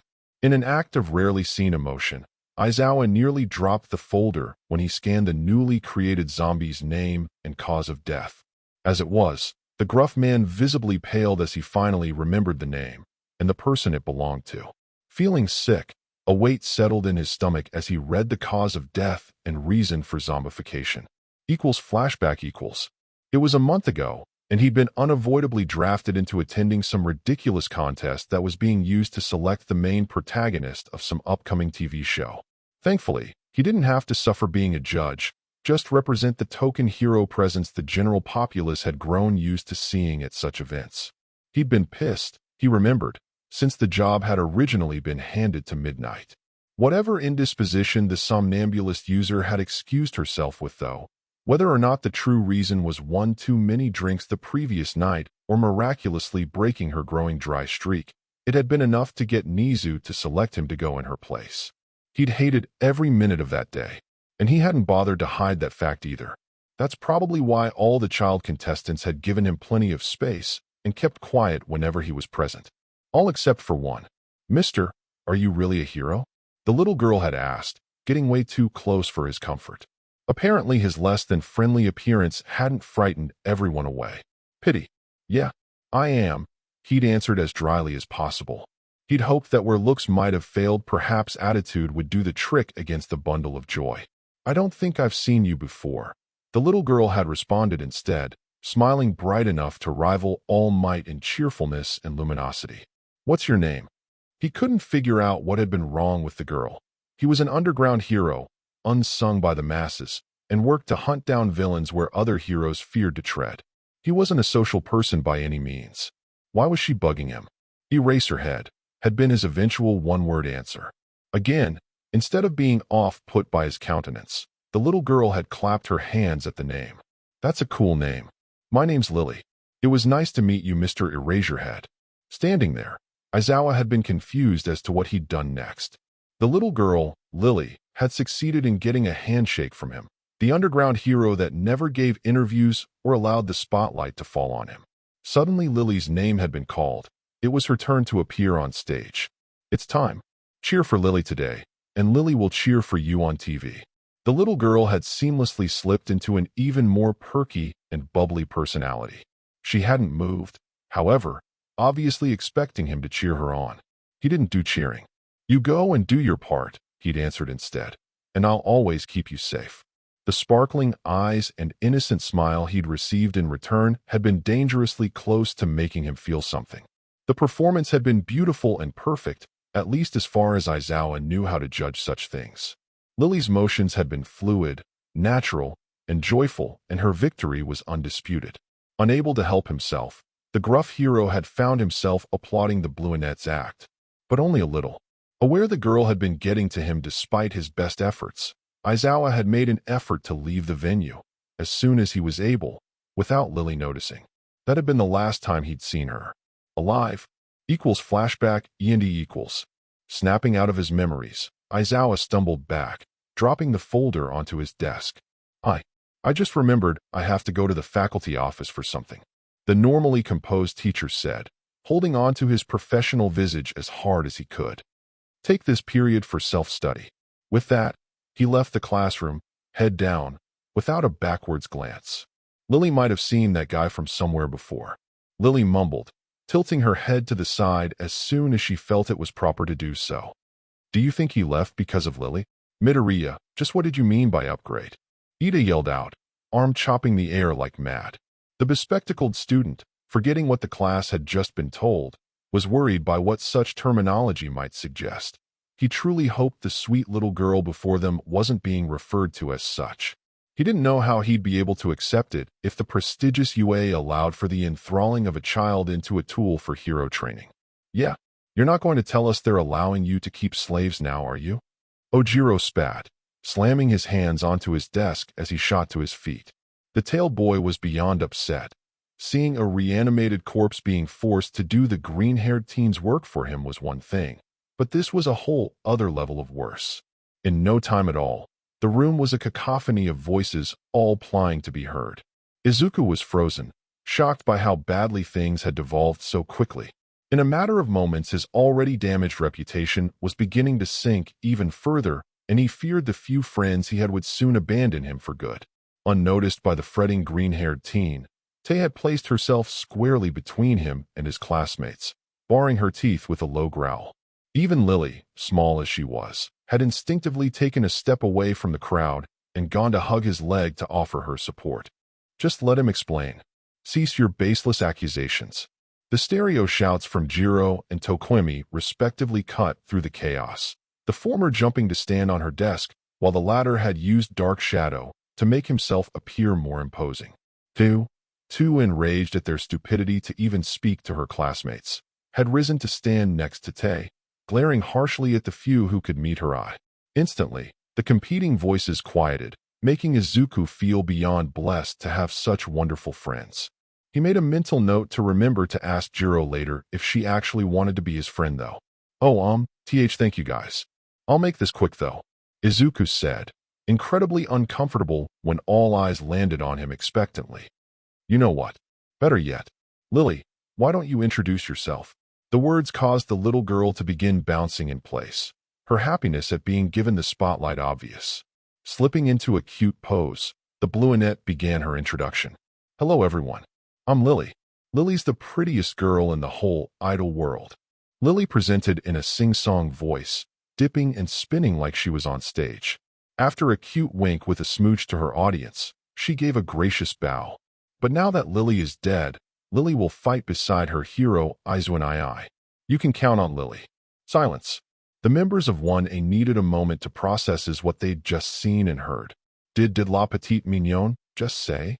Yuga Aoyama, his hands split between holding his massive belt against his churning stomach and covering his mouth, couldn't bear to finish his question. The blonde wanted with all his might to be able to disbelieve that he and his class had a dead child before them, hoping that refusing to speak the terrible truth would somehow undo it. Momo choked out, the class president's mind reeling from facing the cruel fact spitting her in the face.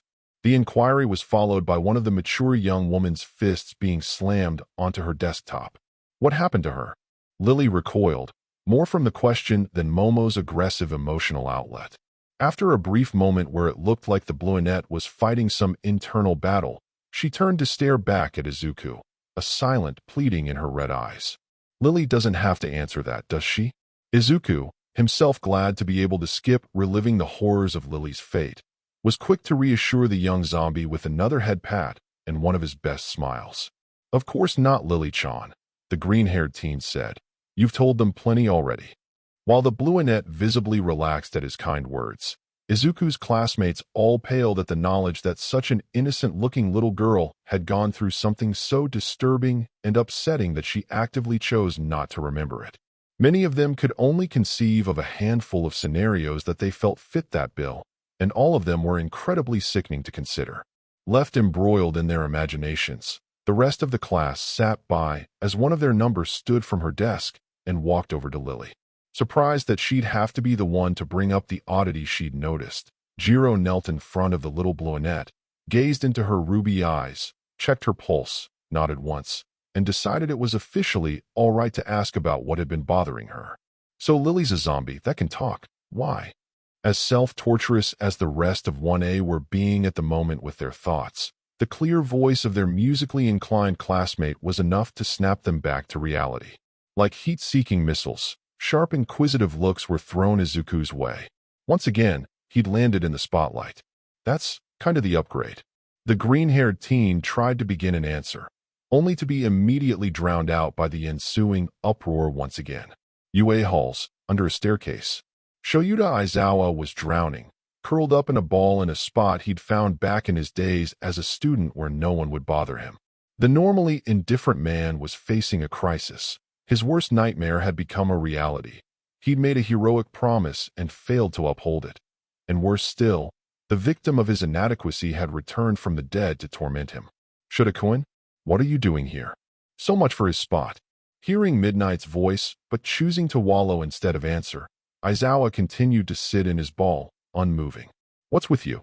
Midnight continued to prod, sashaying closer to the small space her coworker had holed up in. You see a ghost. Upon getting closer, the 18-plus only heroine sobered up instantly. Whatever could put tear tracks down the face of the hardened underground hero Eraserhead was no laughing matter. What would you do if someone you failed to save suddenly appeared right in front of you? Aizawa eventually asked, a haunted note to his gravelly voice. Midnight leaned back in a contemplative pose, a perfectly manicured hand raising up to cup her chin in thought, while the other arm crossed her breast to support her elbow. She'd seen Niza do this pose 1,000 times, and this situation obviously called for serious smarts. I'd say it'd depend on how hard of a failure we're talking about. The heroine ultimately replied after a few moments of silence. Without further, or any, invitation, Midnight sat beside her coworker, doing her best to project empathy. I promised to save her, and instead this little girl died at the hands of a group of repulsive degenerates. Aizawa forced the words out, palming his face in his hands. She just walked into my classroom as a zombie, by the way. Midnight's complexion paled to match that of the suffering man beside her. The heroine well knew that while such failures were more common, though underreported, occurrences than realized in today's society, they were also the ones that hurt the most. She couldn't believe the shit luck her coworker had just rolled. It looked like even being warned about their students' quirks wasn't enough anymore. If it were me, Midnight said, a feral grin curling across her full lips, I'd probably find a nice secluded corner to cry in, and then I'd go on a bloody crusade and not stop until I'd made all those damn perverts eat their own dicks. It was a ludicrous statement, of course. They were pro-heroes, not vigilantes. That kind of action was beyond the purview of all but the most underground and black-marked of heroes. But the buxom woman was trying to get a reaction from her despondent coworker, a laugh, a reprimand, anything. Seeing the vicious glare form in the eyes of the man beside her, she felt victorious. That's not a bad idea, Aizawa grumbled as he stood up, a look of stony determination settling on his features. Yeah. Midnight was taken aback by the terrifying look. She hadn't expected him to take her seriously. Pulling himself together, the formerly depressed man began to walk away. Only a few steps away, he stopped. Thanks for listening. I feel better. Aizawa said, glancing back briefly at the stunned woman behind him. He had a new goal, for the first time in too many years to count. He just hoped Nizu would agree to allow him some additional hero work hours in the near future. Why am I suddenly feeling guilty? Midnight's words fell on deaf ears, the hall now empty. Sliding to her feet and resuming her walk, the 18-plus heroine hoped. She hoped that the return of a long-buried fear of her dear friend falling into villainy was just a trick of her imagination. Back in Class 1, after more discussion, shouting, counter-shouting, and calmer minds ultimately prevailing, things had thankfully wound down. For the first time since arriving in the classroom, it felt like Izuku had finally found some room to breathe, while everyone else was preoccupied. In one corner, the girls, consisting of Momo, Toru, Mina, and Achiko, took turns playing with Lily and brushing her luscious hair. Others like Todoroki and Kirishima watched the undead girl from the sidelines, the sadness weighing their gazes a clear indication they found her existence hard to accept. Koji Koda, the boy with the boulder-like head and whispery voice, and others like him put more effort into ignoring the elephant in the room, the actual crimes that had been committed against a child like Lily. Then, there were the likes of Ojiro and Mineta, who for their own reasons were against the existence of another undead in the classroom. Tei was in perfect form, acting as an excellent deterrent to any actions they might have taken, though. I'm sorry, Tsuchan. Izuku apologized once again. He blamed the fact that his dear friend had earned detention on himself naturally. Don't be, Hugh countered, doing her best to reduce her friend's feelings of guilt. It was my choice and no one else's. It's not your blame to carry. Had it not been for Lily keeping the other girls fully distracted, the frog girl knew she and Izuku would be getting the 3rd degree for how close they'd become while speaking. The green-haired boy seemed way too worried about her. Still, I wish there was something I could do to make up for the trouble. Yuso didn't need her friend's kicked puppy dog eyes right now. But if he was adamant about offering, she wasn't above taking advantage. She had just the thing too. Fine, if you insist, Hugh said, acting as if she'd given in. Why don't you help me with the chemistry work I missed while being too distracted by your blood? Now, when Izuku realized he couldn't help her with the assignments, he'd been in a worse headspace than her. She'd have a legitimate reason to keep their close contact going without looking desperate. It was the perfect way to make sure she'd get to spend more time with him. Any minute he'd stutter out in a polo. Sure, what lessons were you having problems with? The green-haired teen asked, pulling out his textbook. Tsu frowned. He'd answered without a second of hesitation. Almost as if, weren't you too upset to focus the last few days? The frog girl ventured to ask, hiding her disappointment with forced curiosity. Izuku didn't look away from the pages he was fumbling through, busy checking a few of his personal notes, when he answered. But I've already finished the book, so this shouldn't be a problem. Whatever else he'd meant to say was lost to a storm of mumbling. You finished the whole textbook already? Tsu's incredulity temporarily usurped her usual monotone. Unfortunately, Izuku took the tonal change for one of criticism. Years spent as a victim of similar condemnation had left the green-haired teen with the disposition to avoid acknowledging his intelligence. So in true Midoriya form, he tried to cover for his accidental slip. I was bored, Izuku weakly replied, instantly knowing such an answer was too stupid to pass muster with his friend. Tsu looked from the now sweating teen in front of her to the backpack at his feet, just now remembering that at least half of the notebooks in said pack were filled with quirk and hero analyses. And he had many more just like them that he didn't have the space to keep with him at all times. It suddenly clicked to the frog girl that the sweet boy before her had a truly brilliant mind. Izuku-kun, is there a book on any of the syllabi for any of our classes that you haven't finished yet? Tsu asked with slight apprehension. The green-haired teen stopped his page turning, considering the question. He snapped his fingers a second later. Art history, Izuku said. I just can't understand it at all. Tsu facepalmed. How was she supposed to deal with this cinnamon roll without feeling like a complete idiot now? Yo, I could totally help out with artsy stuff if you lend me a hand with chem too. The sudden offer was followed by Jiro plopping herself down next to Tsu, bag and notebook in hand. Tsu might have felt annoyed by the intrusion, but her sudden dire need to cover how inadequate she now felt trumped the knee-jerk reaction. In fact, she'd welcome her classmates' presence while she thought of another plan. Might I join this fortuitous study session? Tokoyami piped up, approaching the three. It was hard to see unless one looked, but the avian-headed boy was sporting a massive blush due to the embarrassment he felt at needing to ask for help. And if I could be so bold, would aid in mathematics be acceptable as well? I'd really be grateful. In no time at all, the now group of four were huddled around a pile of books, lost to the world around them as they shared and polished their knowledge with each other. After school, the rest of the day had come and gone without further incidents, besides the slightly odd behavior from Aizawa when he'd eventually returned from his trip to the faculty office. When their classmates had left after the final bell, Detective Tsukachi had stopped by to pick up Lily for the identification process, which was being held next door. Izuku, Tsuyu, and Tei were now alone in 1A's classroom, waiting. Two were quiet as they thought over their day, the last busy staring into space. Lily's official welcome to the class had been an interesting mixture of reactions. Most hadn't known how to handle the realization they were interacting with a dead child, and those that did act ran the gamut. Surprisingly enough, it had been Kirishima that had gone as far as to offer up a prayer for the little girl's soul, which had caused Lily to give the redhead a crushing hug. Not one to be outdone, Momo had promised to bring her beauty accessories and tools the next day.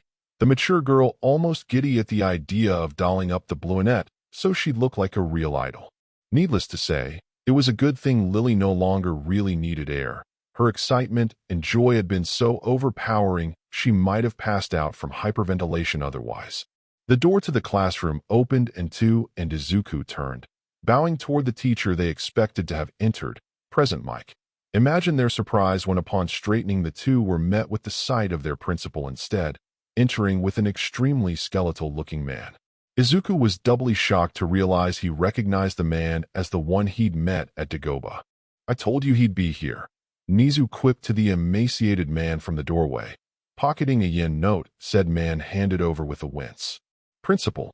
"Sir," Izuku and Tsuyu exclaimed at the same time, quickly giving a much more formal bow. The quirked animal gave a slight nod and motioned for them to stop.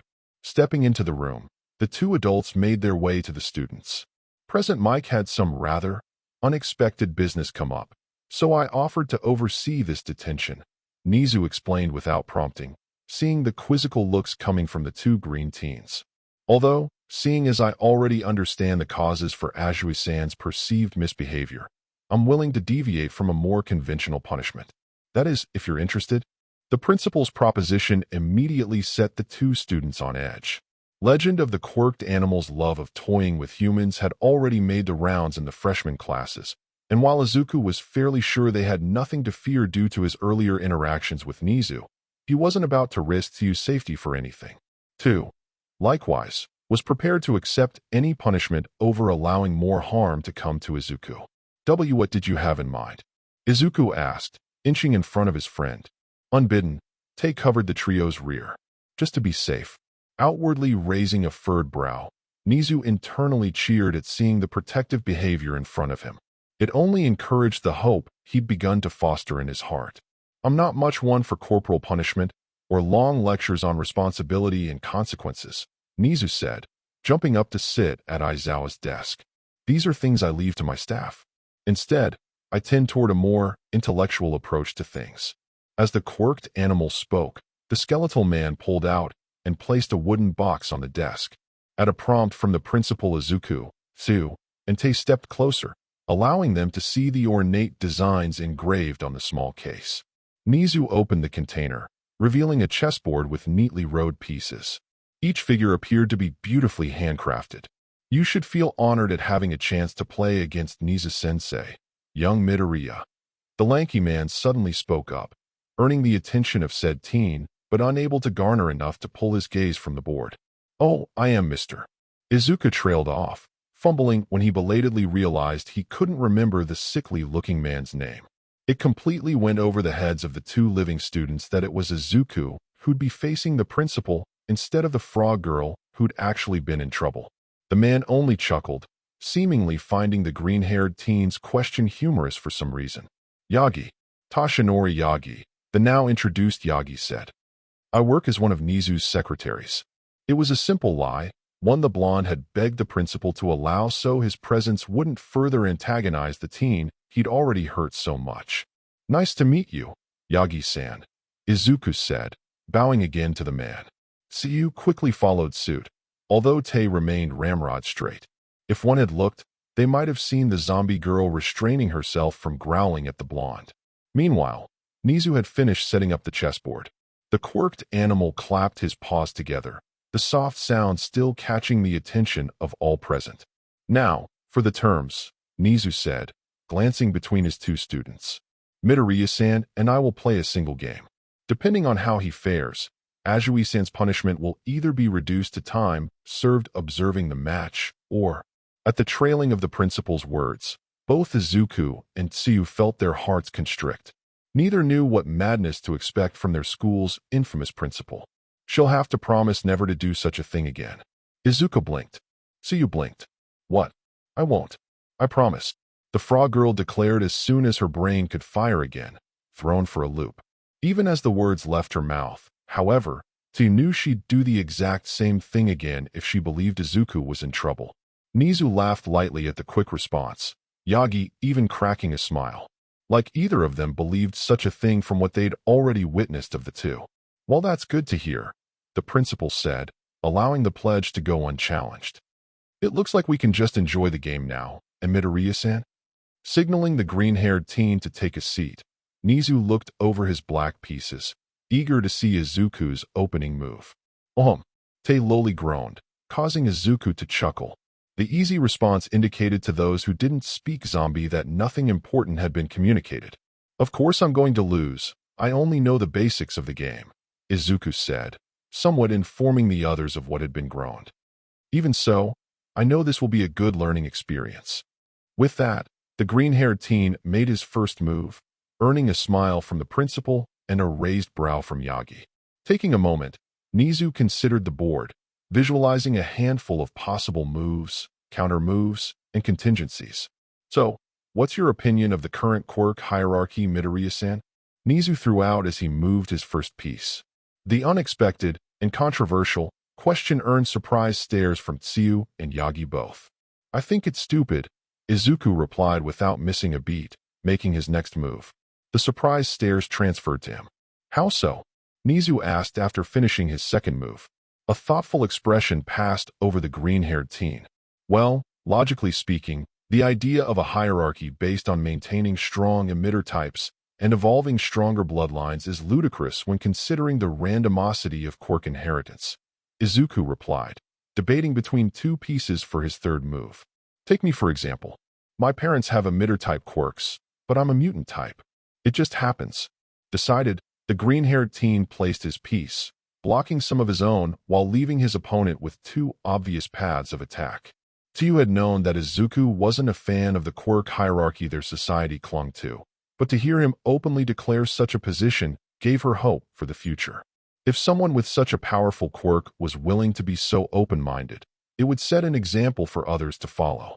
Yagi was impressed with the boy's reasoning. Of course, he'd known of the unofficial, and in some cases, official, practices that constituted the quirk hierarchy, but as the symbol of peace, he'd long ago decided to stay out of that particular fight. He'd worked to build a foundation for society to prosper. Destabilizing it when it had just been so embroiled for so long would have made his job as a hero impossibly harder. At this point, he was sad to say, it was a battle for the next generation to fight. So you believe what then? Nizu probed, taking a second to lift a piece, consider it, then return it to move another. That the hierarchy should be based on power and utility instead of type? It was Yagi's turn to blink in confusion. It was well known that the principal usually obliterated challengers in 3 moves. How was the match still going? No, that'd be even worse. Izuku chuckled, sliding a piece forward. The 2 living spectators were now hanging on every word spoken between the 2 opponents. Oh, how so? Nizu threw back, moving an unexpected piece, yet still not finishing the battle of wits. Power alone is one of the worst ways to measure someone's worth, Izuku stated firmly. I mean, what good does it do anyone to have all the power in the world if he or she doesn't use it to protect or save the weak? The spoken words cut deeply into Yagi's heart. They were eerily similar to his own master's beliefs on heroes, a philosophy he'd recently realized he'd walked away from after his crippling injury. Siyu was mystified at how a simple game of chess had progressed into something entirely more profound. Nizu's eyes widened. That last move, the boy was taunting him. His patience and conviction, it was exciting to see. It made him want to go all out. What would you propose then? Such a question shouldn't have come as a surprise to the green-haired teen based on how the discussion had progressed, but all the same Izuku found himself speechless. He almost missed the principal's move. Well, for starters, actions should speak louder than words, Izuku asserted after recovering. A man's worth should be measured by the benefit his actions bring to society. I mean a woman's too. I'm including both in that. I'm not sexist. The green-haired teen's fumbling recovery and quick glances toward his froggy companion almost covered his next move. Stop worrying, Izuku. Izuku-san, Karo. Hugh deadpanned over her near slip of how close the two were. I know you intended to be all-inclusive with your words. Truly, it was sometimes exasperating all of the silly things the poor boy fretted over. You mentioned society. Are you including the whole, or merely the hero aspect? Nizu asked, taking a handful of seconds before making another move. As a whole. I mean, heroes are important, don't get me wrong, but why can't we praise others who are just as important in keeping things together? Izuku answered the question with his own. Why can't we praise the surgeons who battle against death on a daily basis in the hospitals? Why aren't we recognizing the police officers that prevent smaller crimes from plaguing the streets? Even teachers are praiseworthy when they do their jobs. I am talking about middle school. UA's been great as far as teachers go so far. Beginning to fret again, Izuku finished moving his piece. While Nizu contemplated his own move, Tiu was forced to break the green-haired teen out of a mumble storm. At this point, Yagi was nearing the end of his rope. He couldn't believe what he was seeing. This was the first time he'd witnessed anyone stand their ground for so long against the principal, even if he was going easy on the kid. 30 minutes later, Nizu and Yagi waved their goodbyes to the retreating forms of 2 teens and 2 zombies, 3 of which appeared to be excitedly discussing what would happen during classes tomorrow. The 2 adults, however, were at the moment more interested in discussing what had just happened in the classroom. 15 moves. Sensei, I can't believe you were held off for so long. Yagi was the first to address his thoughts. He well knew how fired up the quirked animal could get, and how brutal he was when he let loose. You held back for an awfully long time. That's the thing. I didn't, Nizu replied, chuckling. Truthfully, I haven't had that much fun in ages. I'm actually looking forward to a next time. The longing suffused into the principal's voice caused Yagi to shudder, only for a fresh shiver of fear to shoot down his spine when he processed what the quirked animal had just said. He hadn't been holding back. Toshinori Yagi, at that moment, freely admitted that he was intimidated by the thought of having to teach such a gifted mind. So what do you think? About the kid and his quirk? Yagi asked, hoping to glean some advice from the genius beside him. The skeletal man hoped the principal would give him something he could use to make amends for his past failures with the boy. I think that tomorrow will prove to be most interesting, Nizu replied, considering every piece of information his high-functioning intellect had available. Will Midoriya prove he can command his tools handedly in rescue operations? Will he bend to the pressure and end up commanding other students as well? Or instead? I can hardly wait to find out. Yagi quieted, contemplating what awaited him. He needed to make a good impression this time. He needed to set an example for all of his students. At the USJ. And that's it for today. I hope you enjoyed Support the Writer. Don't forget to like, sub, and share.